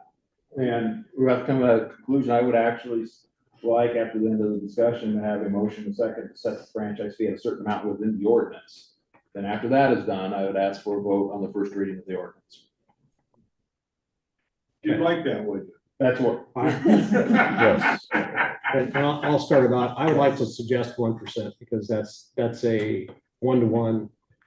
There's no impact to residential or businesses' bills at that point in time. So have at it. I would agree on that. And that's, I think it is the recommendation of staff as well. Might be stressing that a little bit. Staff recommendation is 1%. Yes. And I think it's a win. For all. 1%. In place. Except for the churches and schools. Yeah, I actually take pride in being able to look people in the eye and tell them that we haven't raised millage. Yeah. And so doing a wash on it, in my mind, that's okay. But going beyond that, I wouldn't be in favor. At the same time, when I say that, in the future, and I know we can't find it, and don't, but at the same time, if we get that news keeps getting tied around our neck from the legislature, that each year we have to pull back 3% of our growth. You know, this is not going to get better. It's going to get worse. Correct. From a budgetary standpoint, if nothing changes, and hopefully it does in the legislature.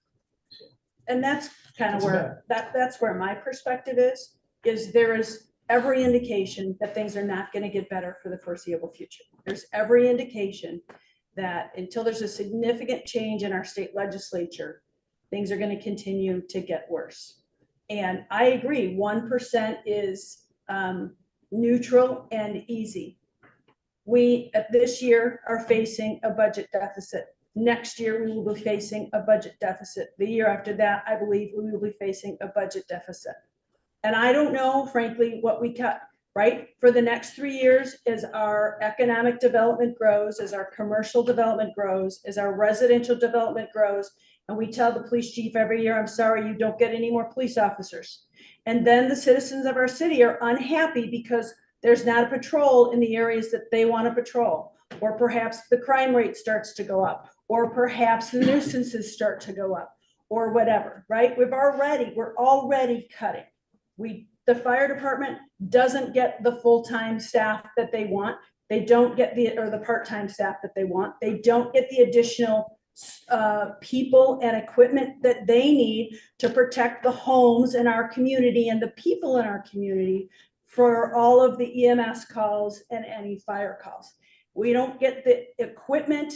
We don't get the people that we need to take care of our streets and sidewalks, right? The citizen survey said our sidewalks are our #1 priority. I don't know where all that money continues to come from if we don't have income to our city.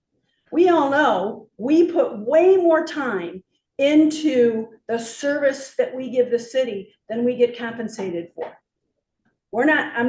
That's great. I'm happy with that. That's not the point. I don't sit up here so I can raise taxes because my taxes go up too. But I do recognize that we are at a difficult position.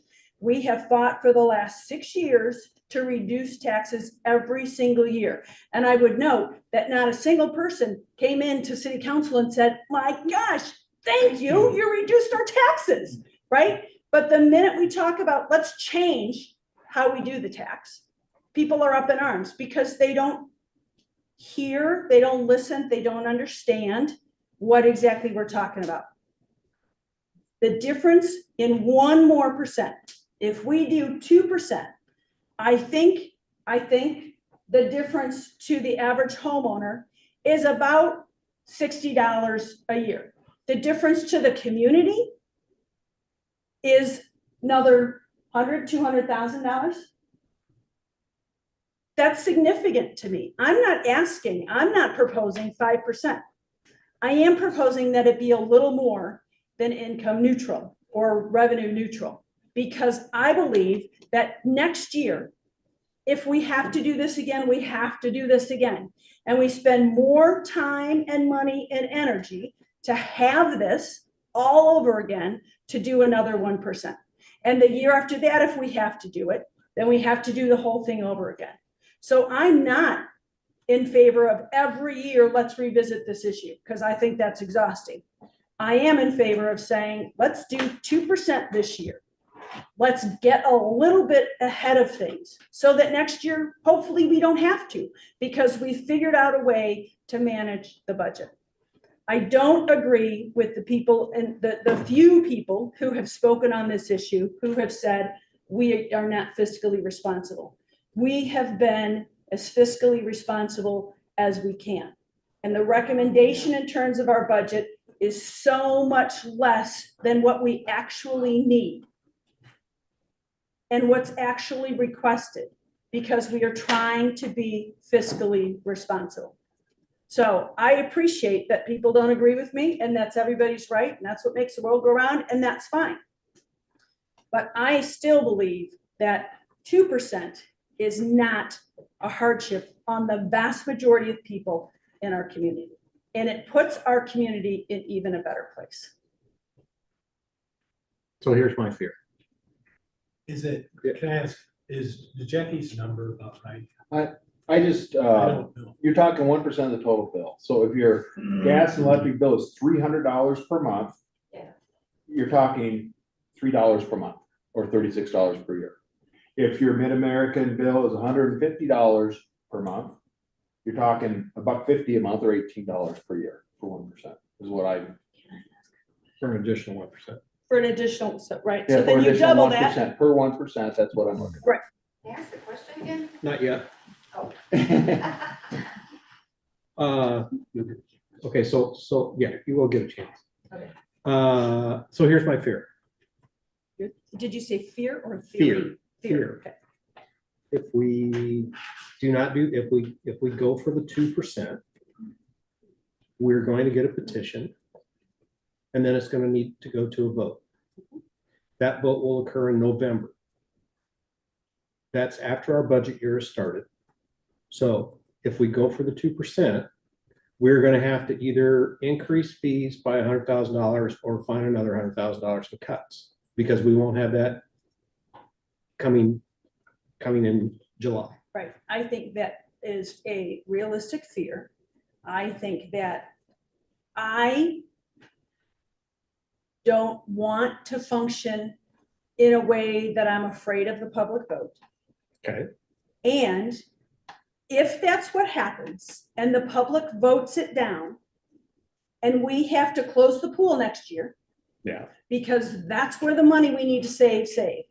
If we have to not seed 4 parks and they're just one big mud bath, which then runs into wherever, that's what the community is asking us to do. I don't know, I agree. right? I mean, I appreciate people are afraid of tax increase. Me too. I appreciate that people live on budgets and have almost every dollar already accounted for. I do too.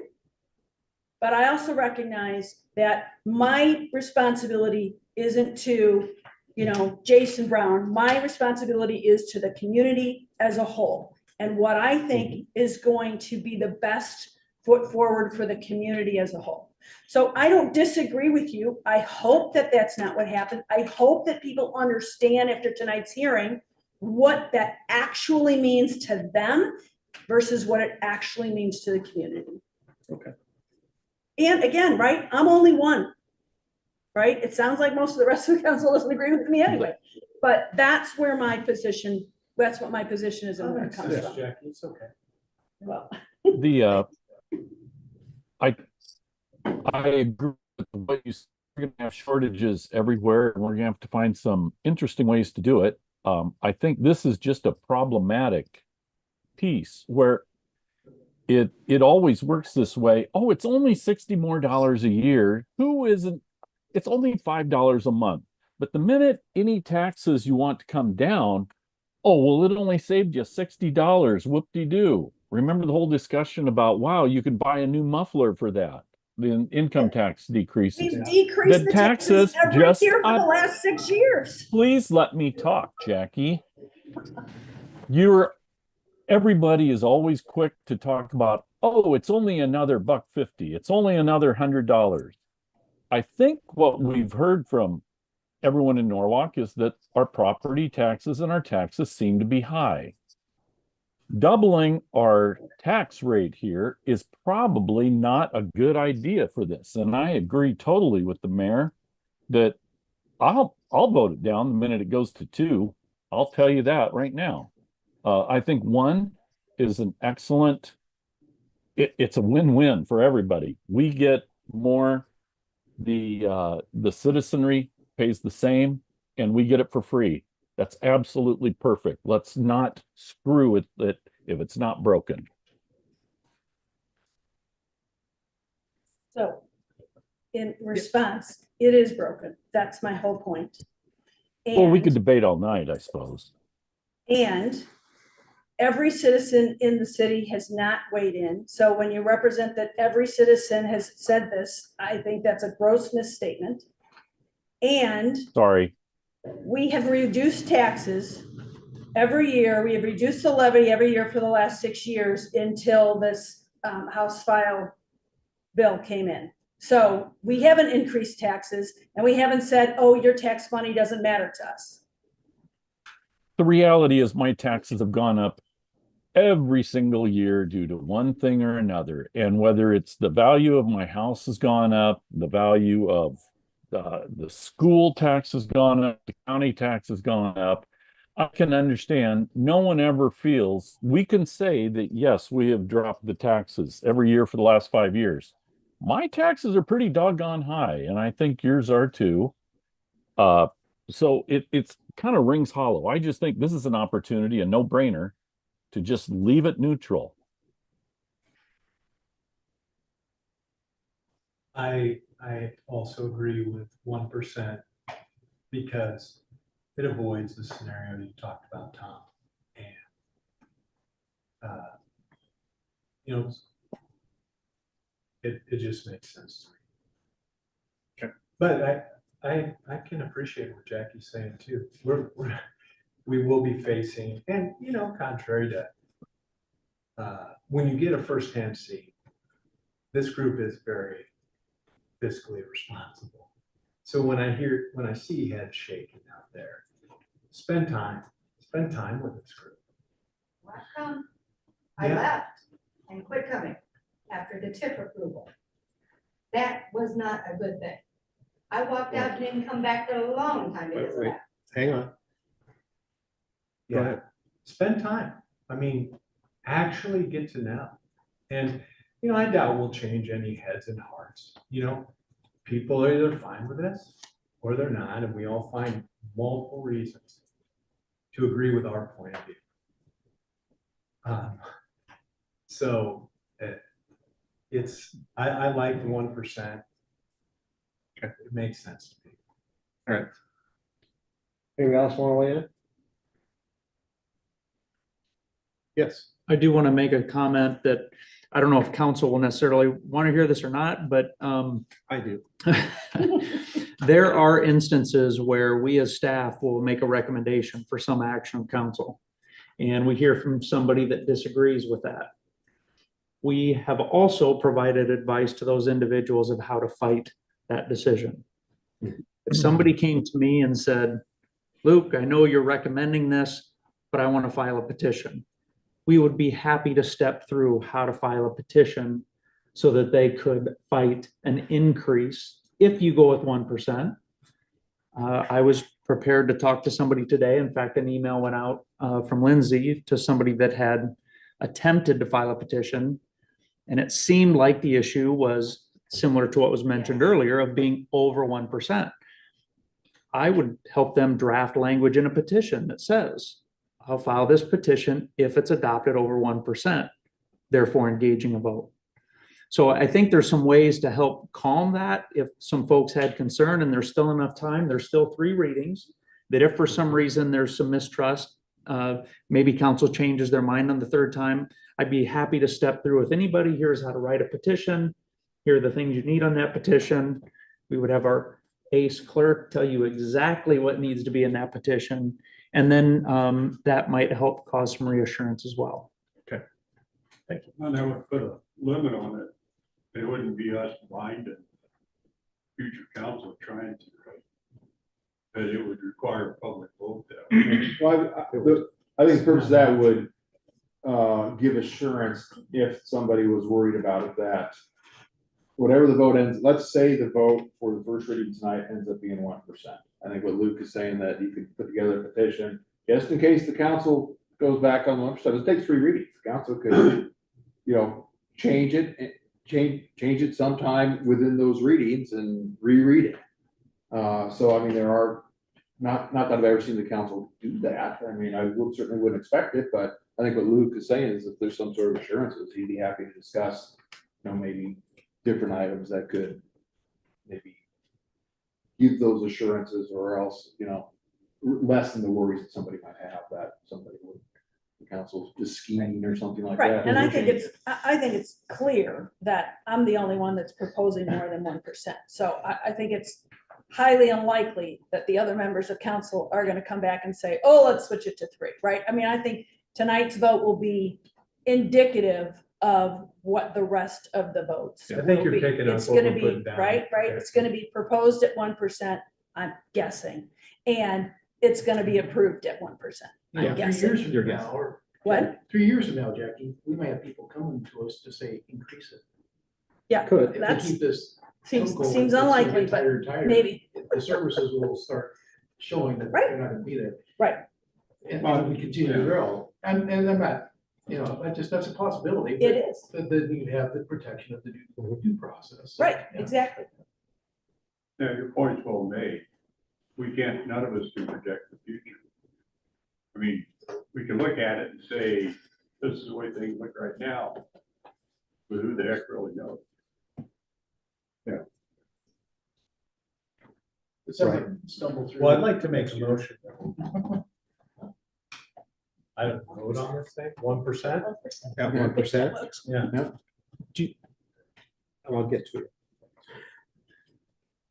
Did you finish the public hearing and all good? Yeah, we did. The- Public hearing's done. Okay. Yeah. We're into reading for the first reading at this point in time. Want to come up? Do I have to go through the whole thing again? Yeah, I'm sorry. You do. Lynn Dewey, 503 West Pine. Thank you. Okay, I have an additional question that has come up that nobody's asked yet, and I don't even know if this will fall into this category. But will Mid-American Energy be replacing any electrical panels on the outside of our house, 2 smart meters or anything? Is this involved in all this? No. No. But basically, So any this equipment, when you gentleman guys here, talk about But this, you is there should call maintenance Mid-American and that? Energy and ask them. you're from America, right? Yes. So he just shook his head, like really shook his head no. Okay, So, okay, and then the other question I had is the 1% is on the overall bill, or is it specifically on the gas 1% and on the electric 1%? So I'm gonna have, my gas prices are higher than my electric right now, if I'm running my I think fireplace, so how does that work? I think there's a summary at the end where you combine the electric and the gas together, and then you put the, So it's an overall? yeah. Okay, that's the only questions I have. Okay. Thank you for, seriously, I appreciate you being here and asking the questions. Yeah. Thank you. And we do Asking the like- questions is great. Nobody else is. I appreciate it. I guess the other thing I'd say, you want to do finish the motion with the percentage? Okay, so there's a motion on the table to set the percent, let's do this, set the percentage to 1%.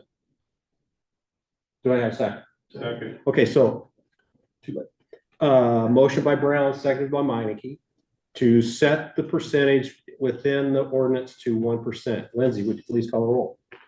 Councilmember Baker, Yes. Brown, Yes. Cool, Yeah, Livingston. No, Meineke. Yes. All right, that motion carries. Does somebody want to make a motion to approve the ordinance, approve the first reading as amended? Okay, so Second. a motion by Livingston, seconded by Brown. Any further discussion? as amended. Well, So I'm for the confused on that. For the 1%, for the 1%. Oh, I was gonna say, that's the way it was written. I know, but we made a motion to put it, Okay. take it out and put That's it back fine. in. Yep, that's fine. Okay. But I guess the only other thing I'd say, just for the audience, that this is also a franchise agreement under Iowa code. Whether there is, if the council said, no, we don't want a franchise fee, it's zero, the city and Mid-American still have to enter into a franchise agreement. That's under Iowa code. For electric and gas services within the state of Iowa, every city, every town to authorize the gas and electric services within their city limits has to enter into a franchise agreement. And it does cover a lot of things. It covers, the main thing is franchise fee, but it talks about everything from, restoring right of ways, making sure that Mid-America follows the right of ways. It also talks about how Mid-America come in and trim the trees. So like, when you have wires in place, that have tree limbs coming over and suddenly they come through and you see your top of your tree cut off, that's because it's within the easement, they have the right to do that. So this is an overall franchise agreement also. The city already has franchise agreements in place with Mid-America, but it's time to renew those. So that's also what this is doing. So you really were talking about the franchise fee, which is new, and that's why we're discussing it, but also we're renewing the franchise agreement for both gas and electric franchises, and just like every other town in the state has to do. What's the point of regurgitating 1%? The point of regurgitating, like. Yeah. You gotta come up here and ask. I'll let you come up. Like Schultz, 3147 Prairie Rose Drive. So the 1% we pay the Mid-American, and then it comes back to the city. That's right. What's the point of it? The point of that is really, as we talked about before, if you look at your power bill, the 1%, there's already 1% charge on there for lost. Okay, which is local option sales tax, right? Right, I understand. And what the law allows is if there is a franchise fee, then lost can't get charged. So I mean, I guess the purpose of, and maybe this isn't your question, but the purpose of regurgitating is so that the city can capture all that money produced by the city as opposed to getting 20-some% of it and giving the rest of it away. So that's the purpose of, if that's what you mean by regurgitating, is changing from lost to franchise fee. It lets the city keep 100% of it versus getting 20%. It's $100,000 difference. Yeah, I think what I'm saying is like you're charging an extra 1% to the people. It goes to Mid-American and then just give it back to you. Yeah, yep. It's passed. Free use of it for a franchise fee. Like, Yes. What does it have to do with the franchise fee if you got to have a franchise fee anyway? Franchise agreement anyway. Because you gotta have a franchise fee because if you want to. I'm saying, like Yeah, you were saying that you if you have wanna to give have a them- franchise agreement anyway with the city. Mhm. Why does there have to be a fee associated with it? There doesn't. Okay, yeah, that's. The city could choose not to have a fee and Yeah. continue to have the 1% lost because the city can't remove that lost fee. So Mid-American's in charge its customers 1% regardless. Yes. And by labeling. Well, why it, are they just giving it back to the city? Because that's how it works. That's what the franchise agreement. For use says. of right of way. Yeah, I mean, basically it's for expenses relating to the city technically, or the public owns the ground. And we have a private company wanting to come in and use the public ground. So, okay, so if the city charges the city didn't have a fee. That's right. The city did not have a franchise fee. The users of Mid-American Energy, gas and electric, have to pay that 1% fee that's in lost. And that meaning local So they option have sales to pay tax. 1% no matter. Regardless. So Right. really the whole reason for the city doing this is instead of the city realizing 20% of the 1% that its taxpayers are paying, and then letting Martinsdale, Bevington, and Indianola and Carlisle sharing the other 70-some% of the Norwalk taxpayers 1%. The city of Norwalk keeps the entire 1% to use for its taxpayers. Right. Okay. The original, the core of your question, why are we giving them money so they can give it back to us? I have no idea.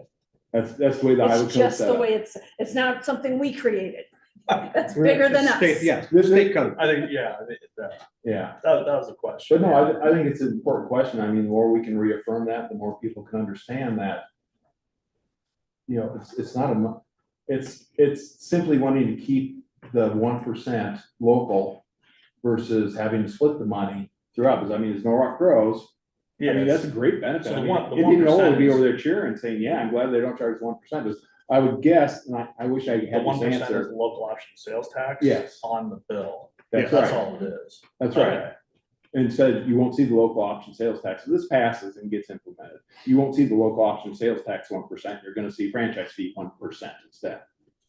Gotcha. So then it comes back to the It city. comes back to the city. So if you didn't have the 1%, it wouldn't come back to the city? 20% of it would, the other 80% would go to all the other jurisdictions in Warren County. So what you're saying is we're gonna charge no matter what, so. That's right. You might as well Correct. have this and take the money. That's right, exactly. Yeah. Keep the money Okay. here. Hey, rather what's, than- what's interesting is the other cities can have a franchise fee. If I had looked, I would guess I would find franchise fees in the other cities.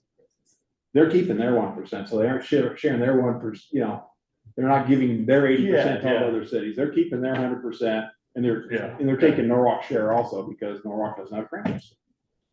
Right, so right now, we're giving our money to the other cities. That's right. Okay. Yep. But she wants to make it 5 cents. Right, so. And they can't do it otherwise. But- No, Whoa. that is not true. That is absolutely not true. They can max it up to 5. Thank you. Everybody can have their own thing. Thank you. All right. Anything else? Any further discussion? Lindsay, would you call roll? Councilmember Livingston, Yes. Minneke, Yes. Baker, Yes. Brown, Yeah. Cool. Yeah. All right, motion carries. Item 7C is a public hearing for the consideration and adoption of an amendment and renewal of the existing non-exclusive electric franchise for Mid-American Energy Company. So we'll open up public hearing at 7:09 PM. As I said earlier, for the first hearing, we had to address natural gas and electricity separately. So I would like to ask that everything I said for the public hearing, for the first public hearing, be entered into the official record of this public hearing. Me too. Gene and Jim, I'll let you take it from here. Anything additional? Nope, I think, it's pretty much exactly the same, as the previous one. And the agreements are almost exactly the same, except they say, instead of gas, they say electric. And, so yeah, I would like to have the public hearing record from the first be completely repeated in the second one as part of the record. Okay. And so we received same two emails. We didn't get any other comment on this one? That's correct. Okay, any other public comment? We'll go another round. All right. So we'll close the public hearing at 7:10 PM. Item 7D is the first reading of an ordinance granting to Mid-American Energy Company, its successors and assigns the right and non-exclusive franchise to acquire, construct, erect, maintain, and operate in the city of Norwalk, Iowa, an electric system to furnish and sell electric energy to the city and its inhabitants, and authorizing the city to collect franchise fees for a period of 25 years. So we just had a public hearing on this item. Open it up again. Jim, Gene, Luke, anything to add? The only thing I'd add is that we're gonna wanna have the same vote on deciding the percentage amounts. And then we would then proceed to the vote on the ordinance. Otherwise, I have nothing else to add. Okay. A motion for amended amount. What'd you say? A motion is made for the amended amount of 1. Okay, 1%. Okay, so I got a motion by Baker, a second by Brown to set the percentage to 1%. Any discussion? I hate to even bring this up. Could it be a different percentage than the previous one, or rather will be one? No, it's a separate agreement. It can- Technically, it can be separate. it could be I a withdraw my different percentage. question. Thank you. Let's get this out of the way. Lindsay, would you please call a roll? Councilmember Brown. Yes. Cool, Yeah. Livingston. No. Minneke, Yes. Baker. Yes. All right, motion carries. Can I get a motion to approve? That was me. First reading as amended. Motion. Okay, so anybody want a second? Second. Okay, so, motion by Livingston, seconded by Cool. Any further discussion? Hearing none. Lindsay, would you call the roll? Councilmember Minneke, Yes. Baker, Yes. Brown, Yes. Cool. Yeah. Livingston. Yes. All right, that motion carries. It is 7:10 and I could use a short recess. So recess until, let's do 7:20. 8 minutes, okay? Oh, yeah. All right. Ryan, I'm gonna mute this. That's fine.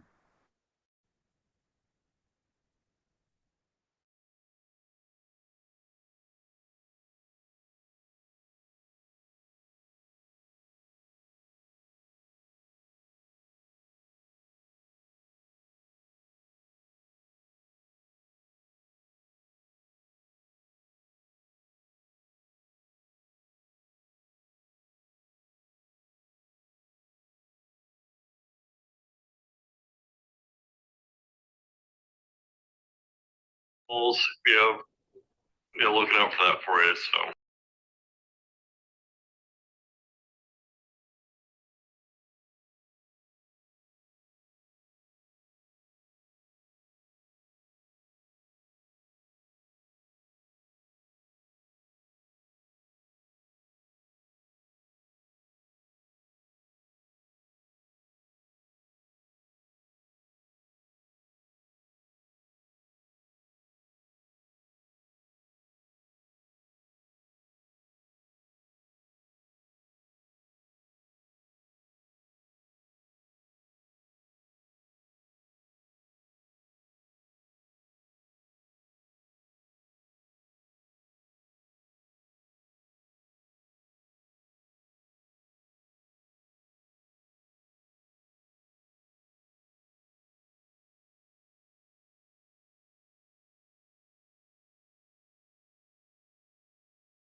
Oh, no, I was. I'll check over.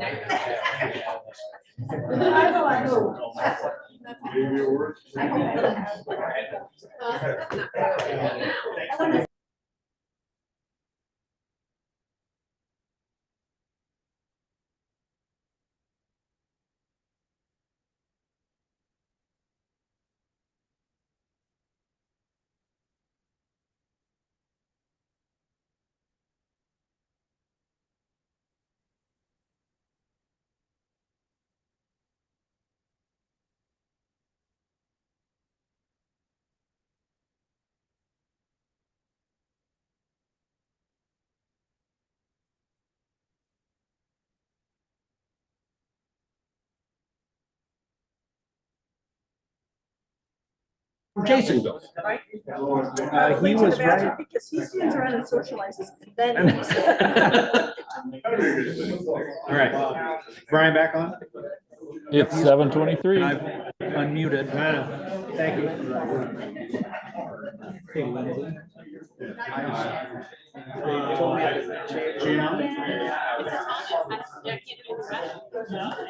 Do what?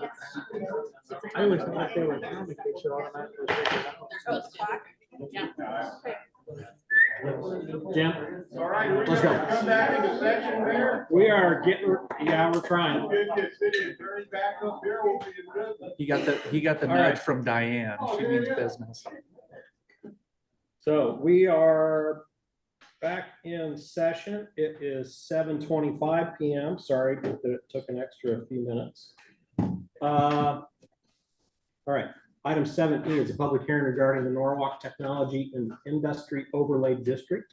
So we'll open up the hearing, public hearing at 7:25 PM. Luke, I'll let you take this one. Sure. So I think as at least council knows, maybe not for the audience aware of, but the city's been working with a large developer over the last year on potential data center type development. We have spent the last couple months adopting various ordinances and different actions to that end. Our annexation was related to that, as well as our M2 district. And this piece is kind of another portion of that. During some initial discussions with that, we called it the Project West, the idea of some administrative approvals of different site plan details was discussed. The idea being that the long build out of something like a data center is difficult to get done, and this administrative process would allow for swift city review and approval of specific site plans. Additionally to that, the term of a tech and industry overlay district is kind of like a data center industry term, I guess. And so there was an idea that this is part of our marketing strategy for our industrial development. And when other data centers and other tech type developers see the term tech overlay district, it tends to mean something to them. And so we wanted to be part of that as well. So this ordinance is for consideration of a tech overlay district. It was crafted between Jim and I, so Jim, feel free to jump in when I misrepresent something. It's on accident. I would never do that on purpose.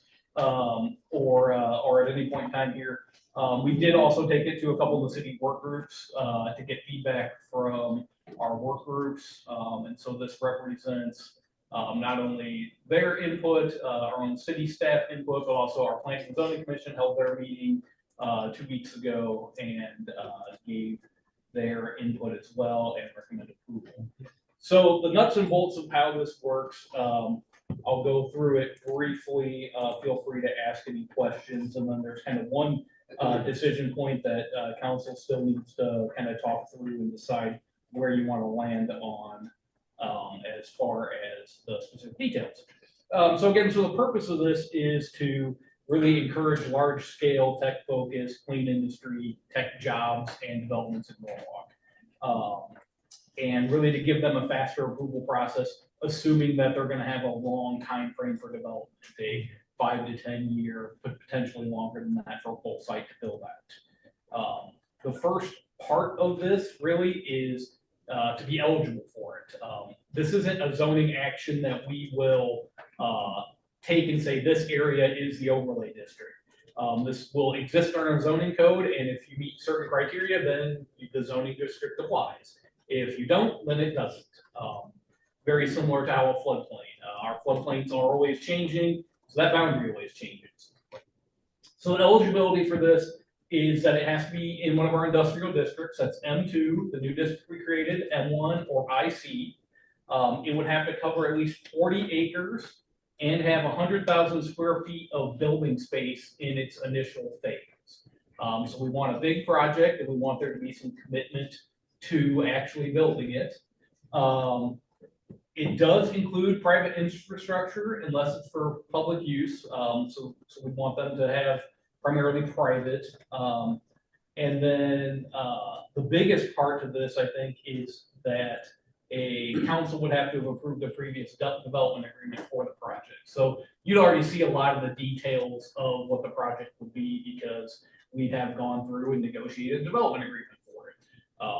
So that's a big part of it. And then also any subdivisions. So again, another point in time when you would have seen something related to one of these big projects would be any subdivisions needed for the project would already be complete.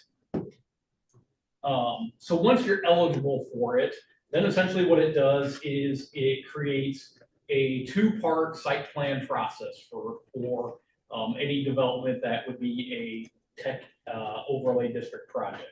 So that first part would be what's called we'll use the acronym NTI, Norwalk Tech and Industry District. So there'd be an NTI master site plan. So that master site plan would be a big level, high level, detailed plan of the whole site. In the ordinance, there's a whole list of the criteria that will be included on that. Jim and I and the work groups, as we looked through them, looked at those lists to try to make sure that the master site plan are the things that we've seen council cares a lot about.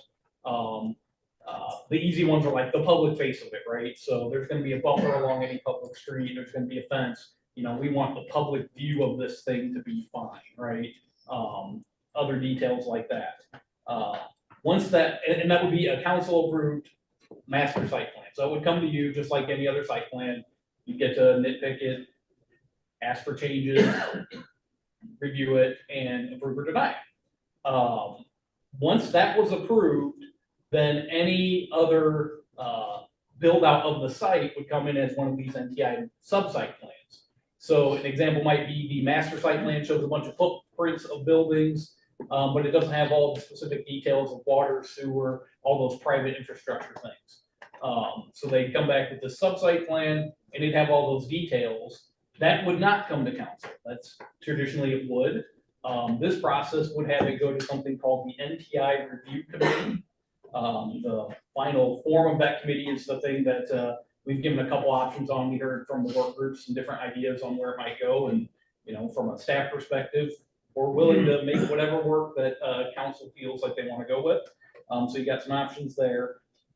But regardless, that review committee will then take a look at those site plans after we do our full staff review, and then they would be the ones to review and approve it. So rather than a staff report coming to you for a site plan like we've got later in the agenda today, it would go to the review committee, they would approve it, with the goal of moving them quickly through an approval process rather than having a potential 4 to 6 week, 8 week delay for going to our planning commission then to council. 24 to 48 hour turnaround rather than a. That would be the, or even if it's a week, you know, it's quicker than what our normal process would be. So yeah, Jim, what did I miss?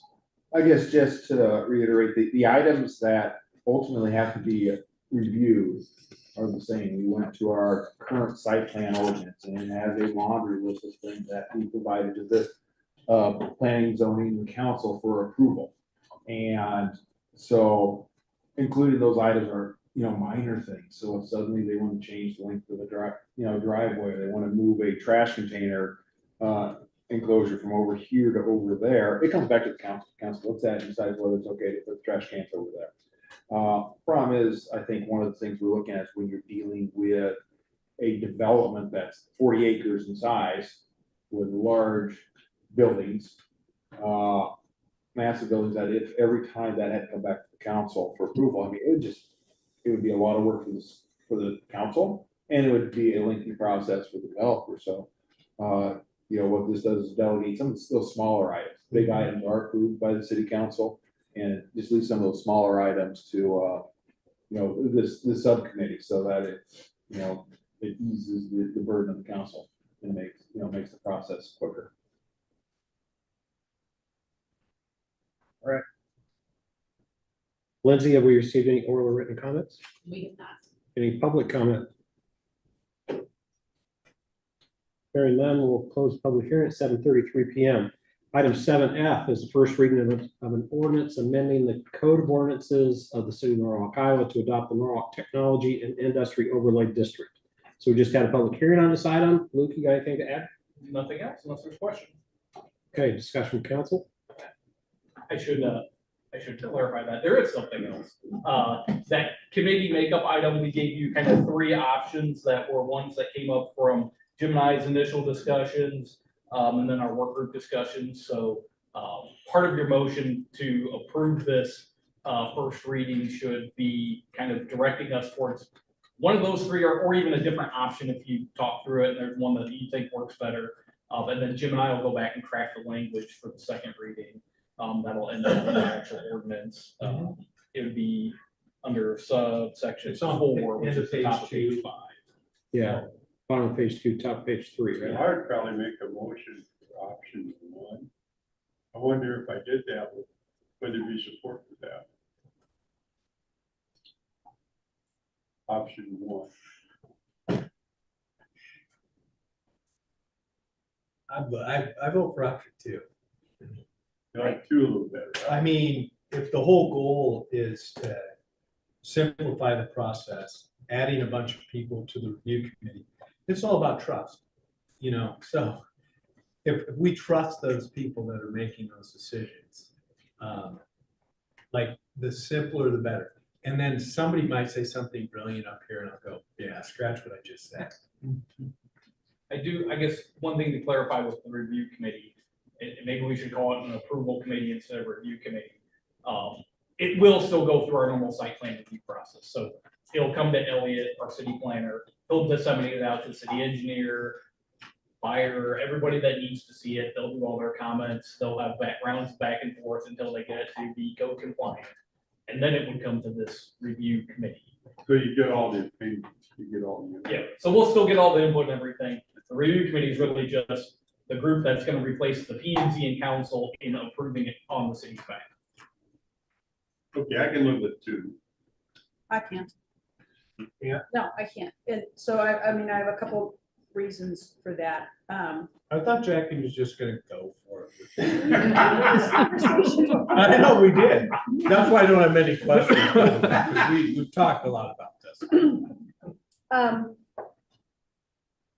I am fully in support of there being a subcommittee and there being an expedited manner in which things can get resolved. I do not think that 3 people is sufficient. And I do believe that there needs to be some diversity of opinions on, in the review committee. And I'm concerned that 3 people lends itself to not be very much diversity in opinions. And yeah, so over the course of discussions, there's been a lot of discussions about, right, who all and what. But that's primarily mine. It needs to be more than 3. I tell you honestly, my issue with option number 1 is that depending on who the council member is, there is 1 woman in that group. That's a huge issue for me. There needs to be more women representation. We have plenty of competent women that work on our staff, and that group has 1 woman. That's not okay with me. So. See, I like option 3. I like option 3 as well. That would be my choice, but that's right. That's a lot of people. And so if one of the things that we had discussed in our advisory committee was, okay, if we did it like this many people, what if everybody can't be there, right? Can you still affect a decision? And what would the makeup be required to be in order to affect a decision? And maybe it's, you know, a majority of those present, and it could be by email, by Zoom, or whatever. And maybe that gets too far in the weeds, but all that to say, there are ways to make it work and still keep it expedited even with that many people. For the record too, I was assuming the council member in option 2 would be none other than. That's. I know That only lasts for another 9 months? Maybe. Maybe. What do you think, George? Okay. Anyway. I'm more on the simpler is better side of things, but so I'd be option 2, but. You're an option 2. Brian? I like option 2. What if we added another council member to option 2? Would that help ease everyone's pain? Well, I'm then not going to change to a woman. Right. I mean, necessarily, then at a minimum, it's 1 woman, and just as likely it's 4 men. Again, I have a problem with that. I'm more into meritocracy. I gender. hear you, and I appreciate that, and I would expect that from several people here, but I still have my opinion. So the thing that appeals to me out of option 3 is the planning and zoning chair being on it. Because that's part of, it's a planning and zoning type decision. Oh, I get it. Yeah. Aren't these relatively minor issues though that we're talking about? Yeah. I mean, if it's that major, then it's gonna come to council. But this committee can determine if it's that major to send it to P&Z through the process, right? Well, basically, Right. the items that are gonna be considered by this committee are gonna be things that are clearly authorized under the code. So there isn't a lot of discretion there. I mean, the decision is gonna be approving this or not. If they're asking for a deviation from the code, an allowed deviation, well, under the terms of that would go back to the council and P&Z. So there's no discretion there. So really, it's matters that are fairly cut and dry. But that being said, One of the things that we talked about in the advisory committee, though, that one of the things that wouldn't have to come back is, is it a 3-story building or a 5-story building? That does not require it come back to council. That's a pretty big deal. So to me, that kind of question is something that should have more than 3 people's input. You're right. That Most seems people like might be, do I plant a tree here or do I plant a tree here, right? That might be a lot of them. And if it's that simple, then, 4, 5, 6 people get on a Zoom and say fine, or get on an email and say fine. But if it's not that simple, I think that even though it doesn't come before council, it ought to have a fair consideration. Can the NRC, as we like to refer to it, can it make a decision to refer some things back to council? Only if it's something that would deviate from the code or be a requested waiver. Like, if it's, Jackie's example of height of building is a really good one, because our code allows a building up to a certain height, and what they may propose to you in master site plan is our concept is all 3-story buildings. When they come back and they do something that's 5, that's allowed for code. Yep. Very good example. I still think that would end up coming back to council and everyone knows it, even though it's not officially the code. It would not. I So just what bet if you we in do- real life it would. What if we do option 2 with 2 council members in the P&Z chair? Or we could That'd add, be a 5-person. we could add the economic development director. So community I development. think the P and Z chair makes sense. I agree with that, but, one of the things Jackie's saying is a little bit more people on that. So community development director, planning and zoning commission chair, economic development director, mayor, and a council member. I like that. That'd be 5. Okay. What's everybody think? I think I like- there's no horse so dead you can't beat it some more. I'll make that most, the one you just described.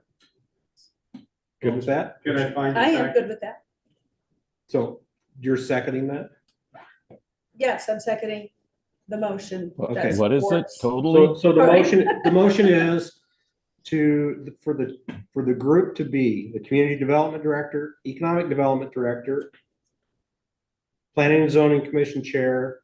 Oh my God. Mayor- Now we're back to, that's Mayor the and same council as member. 3. That's No, the same as It's only 3. 5 people. We're back to It's only 5 5. people. Only 5 people. Stay with the program, Baker. And the other one is 6. That's my point. No, that's 5. The other one's 7. But anyway, so there's motion and a second. 2 Okay. councils, 2 No, councils, one council member. So. 1 let's council go- member, So let's go over P again. and Z, Ryan, this is economic why you need to development be and here. community. Yeah, I so- agree. Huh? You're good with that? No, you said, I was curious, we have a P and Z, economic development, council member, mayor, and development director. Correct. I liked option 2, so I guess if that's the best I could do, it's better than 1 and 3, but it's still a far cry from what we want. What you want. What you want. Okay, but let's find out. That's what matters. Let's find out. So I got a motion by Cool, second by Livingston. Jackie, would you call the roll? I could, but I shouldn't. Okay, Lindsay, would you call roll? I was looking at you.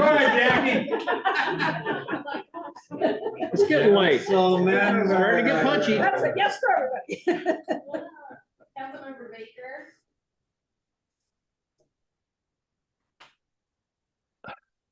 Yes.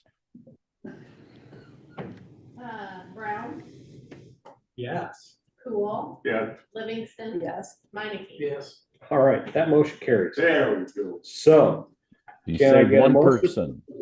huh? Oh, brother. Nothing. Can I get a motion to approve the first reading as amended? Motion. Second. Okay, so I've got a motion by Livingston, a second by Brown. Luke, is that all you needed for changes Yes. before we move forward? Any further discussion?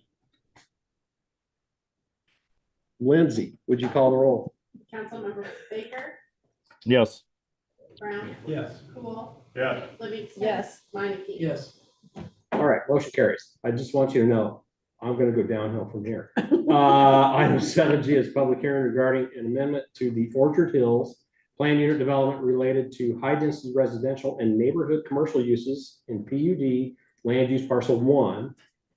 We're gonna open up the public hearing at 7:46 PM, and rather than gather public input today, we're going to continue the hearing to February 20th, to the February 20th City Council meeting. And so we did that because we published for public hearing today, but we're not quite ready to address it fully. Correct. Same is true for 7H. So 7H is public hearing regarding the zoning amendment to amend the Maple Heights planned unit development regarding location and type of residential uses. So we'll open up public hearing at 7:47 PM. Rather than gather public input today, we're going to continue that hearing to the February 20th City Council meeting. Item 7I is resolution approving the final plat of Orchard View Plat 2. So this approval is for the lot lines in the plat.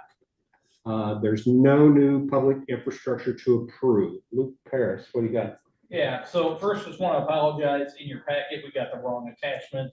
Confusingly, there's a couple things called Orchard Hills in town, and we put the PUD with that one instead of the plat. So on the screen, I went ahead and sent to Luke Nelson the plat and the city map. We're talking far west side of the town, kind of at the corner of Arilla and G14. There's a lot of rural estate lots out there.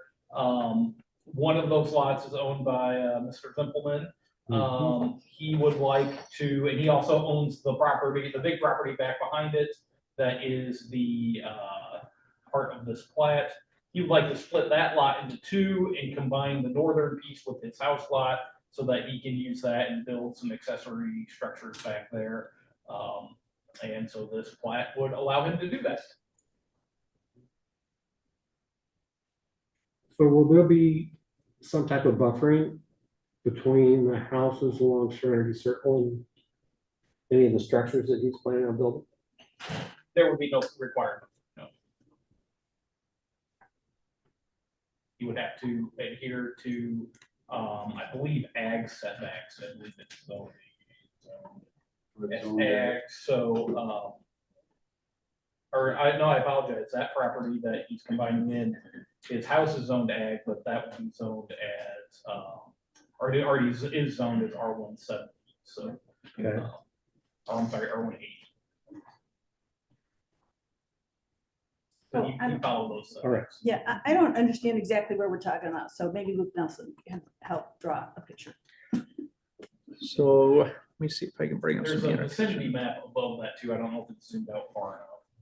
So tell me if I'm wrong, but their home is here. Okay. Can you see that with the green? Yes. And so there's probably some goal of building a building. Whoops, went a little far left there. I get the concept. Yeah. Okay. I believe it's intended to be more in the south, like under the two and to a little bit to the left. Okay. If you look at, if you're to look at aerial, there's a lot of wooded area back there that goes back up to the yeah, more in that area is their intention.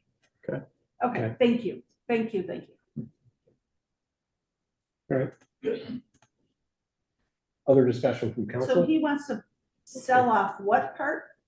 He's not selling Oh, anything. he wants to split it. Yeah. Okay, all right, yep. Oh, there you That's And all you'll I have have. to comply with requirements to approve that zone.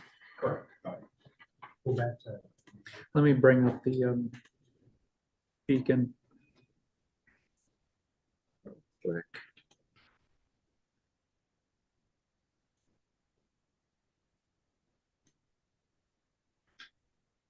Have we heard from any of the other neighbors or anything? No.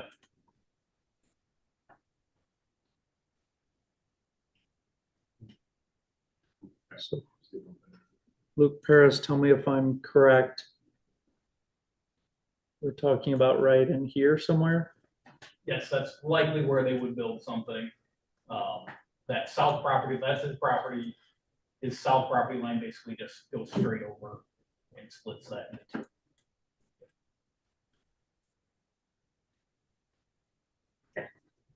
You're pretty good with that. Other discussion from council? Motion? Second. Okay, so I got a motion by Livingston, second by Meineke. Any public input? We'll open it up.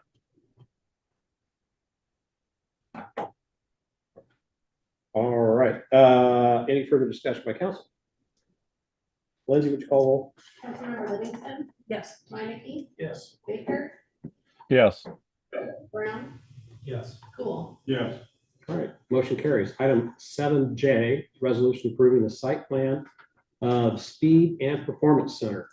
This is going to be on the Arilla Road, just to the north of Veterans Parkway. Luke Paris, what do you got? Yes, so this is the far northwest corner of Norwalk, Willow Road, Gracie Lane, Veterans Parkway. You may remember this area as a zoning that we did a few years back when a chiropractor lived in the house and was running an office out of their garage. So we rezoned the whole thing commercial. This now is a site plan to build a speed and performance center, which is like a indoor training facility for use on the property. It is, 6,000 square feet. So it right now would be served by septic tank and rural water. So there's some things I'll have to do on the building side of things related to those. The county sanitarian has looked at septic stuff and agrees with that. We don't have sewer within 120 feet of it, so there's not a requirement for them to hook onto Norwalk sewer. There's not West Des Moines sewer nearby either, so that's that. On the parking side, they are requesting a waiver of parking. The current, if you look at the site plan, the current site plan identifies current parking that they'll pave and then a future parking area. That's really most of the details. It did go to our planning and zoning commission. They recommended approval. The waivers would be, I apologize, there's also a buffer waiver requirement. They are asking for the level 2 buffer to be waived and in place of that, they put up a privacy fence, adds an acceptable buffer, and then reducing parking setback from 15 to 5 feet, and then the space requirement be waived per the approved plan. With those temporary spots, or not temporary, but the future spots to be added later if needed. Okay, I hear all your words. I know what they all mean. I really don't understand exactly what they're asking, where, and. Sure. On the site plan, there is 2 drives that come off of Gracie Lane. There is parking along the south side of that parking lot that faces the building. And then there are kind of dashed parking lines north of that that are identified as future parking. This So is future. What would trigger when those get built? Right now, as it would be their just their discretion of when they felt they were needed. Pretty good deal if you get it. We asked for a 2-year. 2 years. Yep. Okay. So, right, so they would start with about 18 regular parking spaces and 1 handicap. Am I understanding that correctly? I just counted roughly, but. Okay. And. Okay, and so then where is the fence proposed to go? South side of the property, you have the. Will you building. come stand up here so we could hear Yes. you better? Thanks. Yeah, I'm Josh. Josh, I live name in- and address. Yep, Josh Maxwell, 2902 Oak Street. Thank you. Will be one of the ones on this property as well. So the south side, you have the old office / garage. Yep, yep. Right, Which is right Yep, here. So we're just to the, where you just finished your circle, to the right there is the privacy fence that we would be putting in, not there. That's the, Property that's line. right. This There you one. go. Yep, right there. Okay, and so so then that doesn't involve, that is rather than the other buffer required, they want to put up a fence and, right? That's that part of it. Yep. Okay, so where are the setback modification or requested modifications? It would, North of the building on Gracie Lane there. Off that. yeah, so those ghosted, in parking stalls, when they're built, will be 5 feet from the edge of the property line, and our code normally requires them at 50. And then the road starts where? It is another, I don't know that they have the dimension on there, but it's that dashed line right under Gracie. Yep. Hmm. So it'd likely be another 20 feet probably. And this is, the house is staying on the property? Currently, yep. I'm sorry, I don't know what that means currently. Yeah, it is on It's- there. Yep, it's there. Yes. The house is staying there. It's not There's getting your- torn down to build any of this stuff. You're keeping the house. Yes. Okay. Yep. And the buildings that are already there are staying? This is in addition? So the, her old chiropractor shop business, Uh-huh. right there is staying. Okay. The other structure is being torn down right now on the far Okay. side. Is That's that the near one over Veterans here? Parkway, yes. Okay. That needs all the shells off, all the roofs off. We just have a little bit more demo remaining Okay. currently. That's almost done. So I'm just trying to understand where.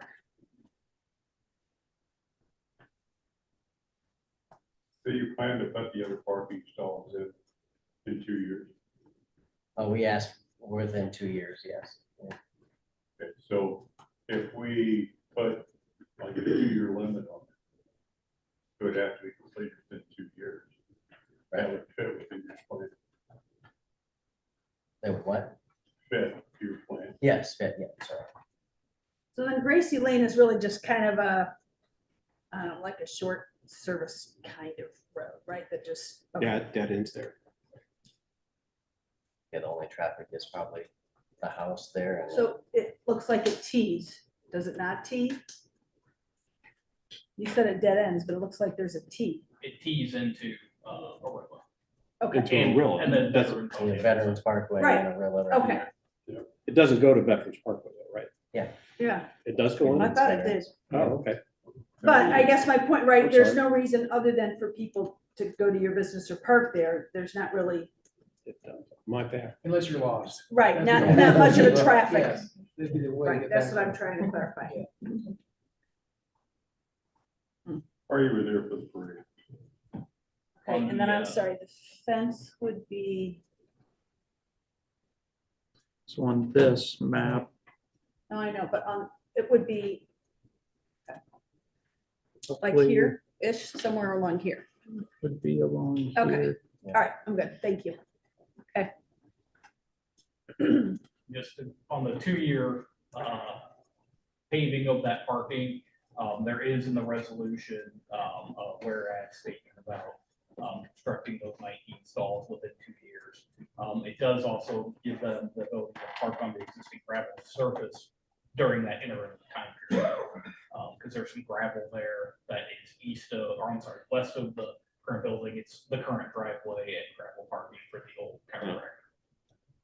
It's a requirement. P&Z went over this pretty extensively. I mean, obviously, they made a recommendation when we're talking about that case and putting in the time frame that Luke mentioned, the 2-year limit as opposed to some other triggering mechanism like cars showing up or whatever it might be. Just doing 2 years for the work. Other discussion from council? Or any public input? Can I get a motion to approve resolution as Yeah. presented? Motion. Second. Okay, motion by Livingston, seconded by Minneke. Any further discussion? Lindsay, would you call the roll? Councilmember Minneke, Yes. Baker, Yes. Brown, Yes. Cool, Yes. Livingston. Yes. All right, motion carries. Item 7K is resolution approving the final plat of Speed Corner. This is same as the previous item, but since there's no new public infrastructure, we can final plat. Correctly. Okay, It's essentially creating one lot out of the two that are there. okay. Any discussion, question, council, or public input? Did I hear it? Motion. All right, motion by Livingston, seconded by Brown. Any further discussion? Lindsay, would you call the roll? Councilmember Baker, Yes. Brown, Yes. Cool, Yes. Livingston, Yes. Minneke. Yes. All right, motion carries. Item 7L, resolution initiating a zoning amendment, referring the proposal to the Norwalk Planning and Zoning Commission, and setting a public hearing regarding the proposal to amend the Blooming Heights South Plan Unit Development to change 2.84 acres from C2 Community Commercial to R3 Medium Density Residential. Luke, I'll let you take this one. Yep, so at the northern S curve, at the corner of 50th and the northern S curve, there's a PUD, Blooming Heights South PUD. The hard corner of that, not right up to the corner of the curve and 50th, but the corner of the blue square up there is currently commercial. It's 2.83 acres of commercial. And then the area around it is R3. The owner of the R3 and the commercial would like to have the commercial changed to medium density residential so they can develop the entire corner as a townhome project. And they have requested that the city initiate that zoning. You see them getting any pushback by planning and zoning to change commercial to residential? I would imagine that will be a discussion point. Okay. I wondered the same thing. Good. Other discussion from council? Yeah, I remember our discussion a long time ago. We had voted to make that part of the commercial area. So, lack of emotion would kill it. Go ahead. A lack of emotion would not send it down to P and Z's to initialize the rezoning. Okay. They would have to do owner rezonings. If you remember the discussion we had a couple months ago, you have two options. One, either the city council can send it down on their own motion, or owner can petition, which would require 50% of the owners surrounding the area and 50% of the owners within the area. Thank you, Jim. Okay, any public comment? Can I get a motion to approve the resolution as presented? Is it better to send it to B and Z? Whether we send it to P and Z or they have to do the work to get it to P and Z. So they can still get, they'll still get to P and Z. It's just they have to get agreement from the residents around it. Do believe that where that corner is located, they likely won't, the surrounding property likely won't jump into the houses. So it would likely just be the farm field areas around. Right, which is, from my perspective, that's, if they want to initiate it, fine. I don't have any desire to initiate it. That's my perspective. I agree. I agree with that. Okay, so I'm still waiting for a motion. No, thank you. I would initiate, as long as it's not as considered an endorsement. It's not an endorsement, right? Is it too backwards? It's not an endorsement. It's kind of a message. It's It's It's a message. It's a message. It's a message. Right.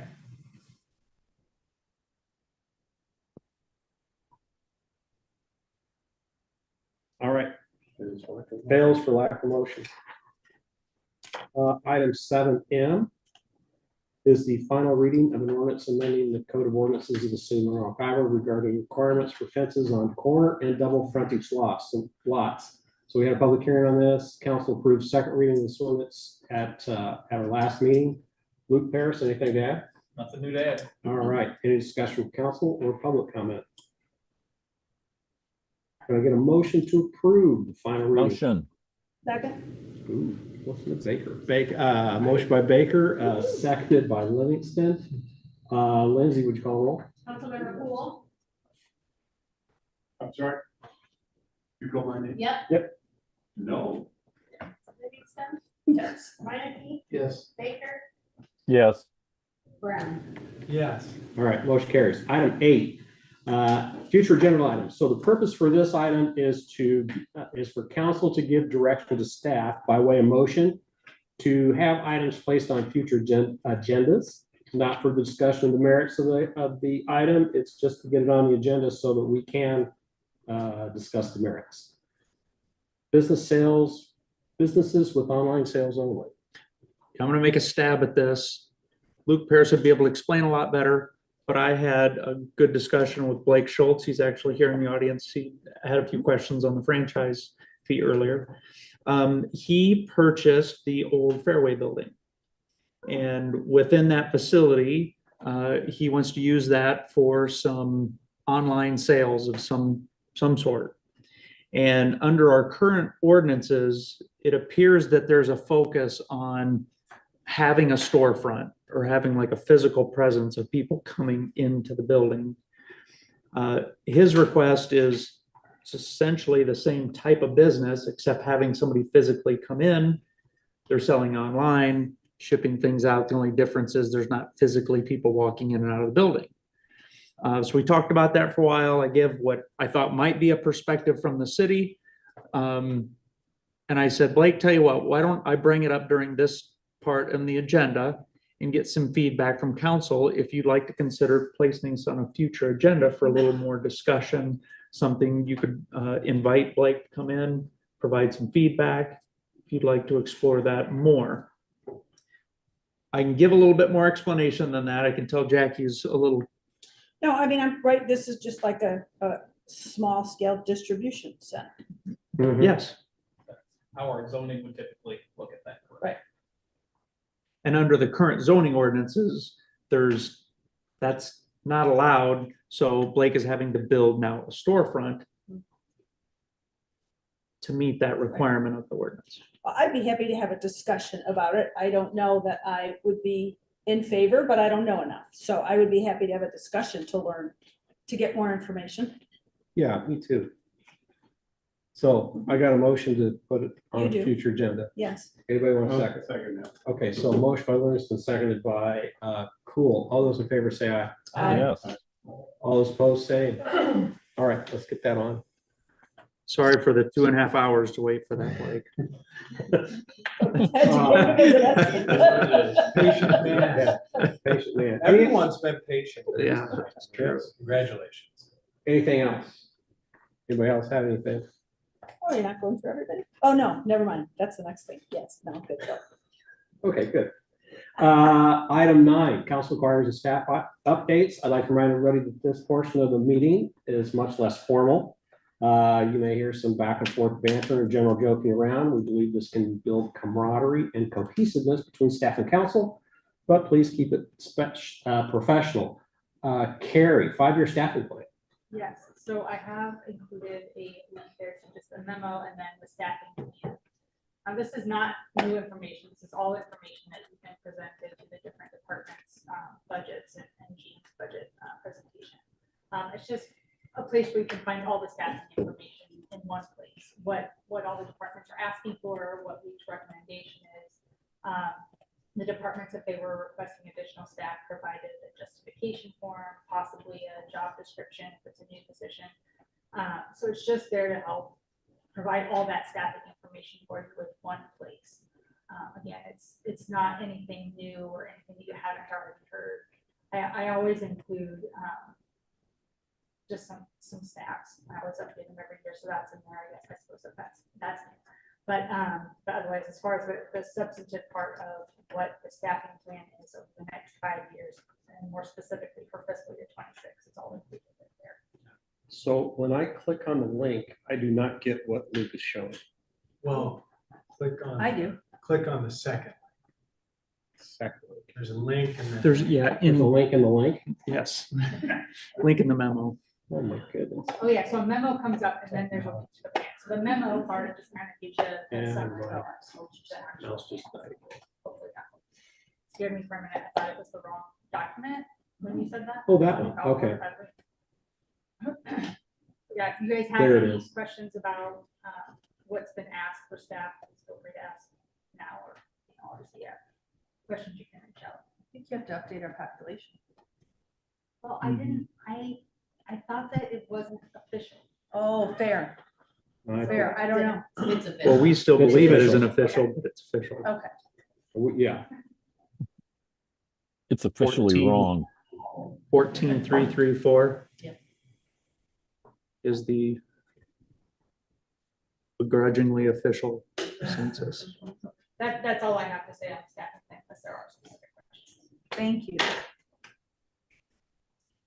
anything else? No. Okay, Luke? Just have a few items. First, we had a meeting with Senator Amy Sinclair. She is the Senate President for the state legislature. In attendance was Luke Paris, the mayor, and Jason Brown, as well as Aaron DeCook was there. Greater Des Moines Partnership, Ryan Brian. Moore, and then Gunner from MPO. And Brian Wilson. Yes, Brian? yeah, from the House. Yeah. So it was a pretty full room. The purpose of the meeting was talk to the Senate President about converting Highway 565 to an interstate designation.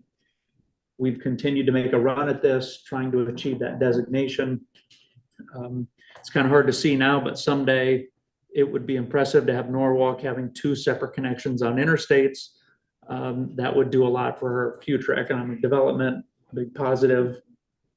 Probably the overwhelming hurdle to overcome is the challenges for the ag community of moving implements on what would have an interstate designation. So there's a few loopholes, a few hurdles to overcome there.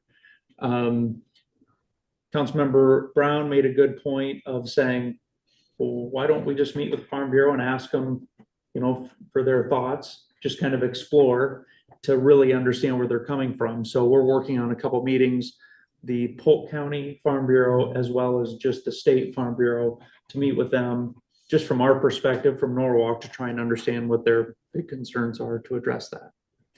So felt it was a productive meeting. And when Jason mentioned House File 718, Senator Sinclair said it's going to get worse. Yeah, she did. Property taxes continue to be on the table. To piggyback on the But we 435 can't site quick, at the MPO meeting today, they did mention that they thought this week or next, they'll have a bill introduced in the House and in the Senate for the needed changes. So that's hopefully good. So there's a study involved to be able to look at alternatives for ag implements. And secondary to that is a speed waiver for the period of time that if it does get an interstate designation, our state has to pass this waiver that ultimately goes on to the Federal Highway Administration. So it's not just as easy as showing up and having somebody say, yep, that's an interstate. No, they have to pass. Right. Next item, we had a meeting, we being the mayor, George, Wayne, and I met with Tammy Madsen. She is the Central Iowa Waterworks Director. And that meeting served two purposes. One, it was just that she's getting out, meeting with all the member communities so that she's got a good firm handle on where our community is at, what kind of growth we're looking at. The secondary purpose was talking about water capacity for some of the upcoming heavy users. You know that Michael Foods is planning an expansion, major water user. And then we have some other light industrial plant in that area that is identified potentially using quite a bit of water. So we wanted to meet with them and make sure we understood if it was a math problem or a Mother Nature problem. And we learned a lot through that discussion. I could share a lot, but I don't want to bore people, even though I really get into that stuff. So unless there's questions, that's all I have. Well, She is sharp. She knows her water. can it happen? That's my question. It depends. It does. It really does. I've got a summer email that I can send you that I think goes over it well, but it would Okay. take a while to go through. Okay. All right. That it? Yes. Thank you. Jack? No, nothing. Jason? No. Lindsay? No, thank you. Robin?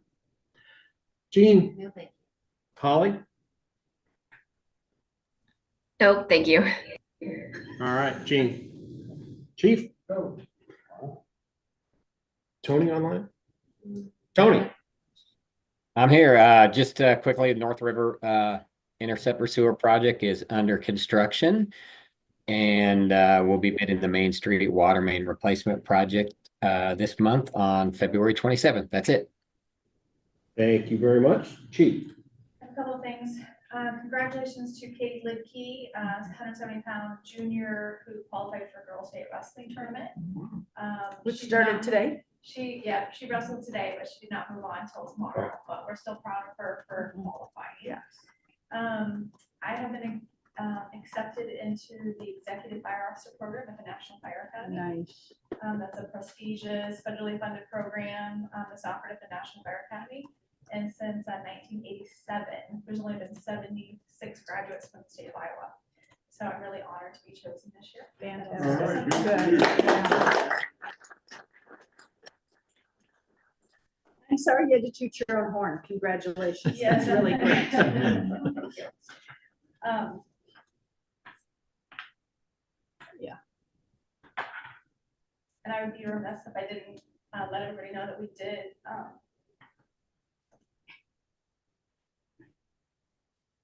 later arrest Doug Richardson yesterday.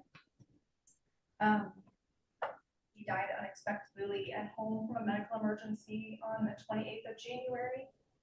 He's been with the fire department since 1997. But since his dad was the chief of police for many years, we joke with him that he's been in public safety his whole entire life. He'll be missed not just by our organization, but by public safety agencies across the metro. He was involved in dispatch, fire, police, and he will be missed by this community. So just wanted to share. Chief, the best story I heard at the funeral is that he started working at 8 years old. Yeah. His job was to come up. They didn't have automatic garage doors, so he would go and shut the doors after the fire trucks left the bay. And it was a long service, but it was really honoring for him. We did a lot on the fire and public safety side of things. There's a lot of traditional things that we did during the service that I think that he would really be pleased with. So. And that's what I heard. A lot of laughing, a lot of crying, a lot of laughing, a lot of crying. Yeah. Yeah, and that bell service really kind of gets to you too. Bell service, yeah. The ring of the 4-5s and the last call is a Yeah. tearjerker for sure, but Yeah. he deserved it. So. For sure. Thanks. Wayne. Nothing tonight. Terry? No, I already did you. Luke. Just 9 house permits in January, and Sportsplex Training got their 10th CO. Cool. Okay. Ed. No, it doesn't matter. George? No. Brian? Nothing. Oh, wow. Jim? No. Okay, I got just a couple things. Number one, community chats on Saturday. We're gonna talk about annexation or anything else you wanna talk about. Talk about franchise fees if you want to. So. I won't be there, so people can feel free. Right. And community chats in this room, 9 o'clock Saturday morning, we'll go until 10:30. We're gonna have an annexation public hearing on Wednesday. And we'll see what that is at the state level. So there's several of us that will be attending that and presenting for the public hearing. Just want to get that out there. And somebody mentioned the census.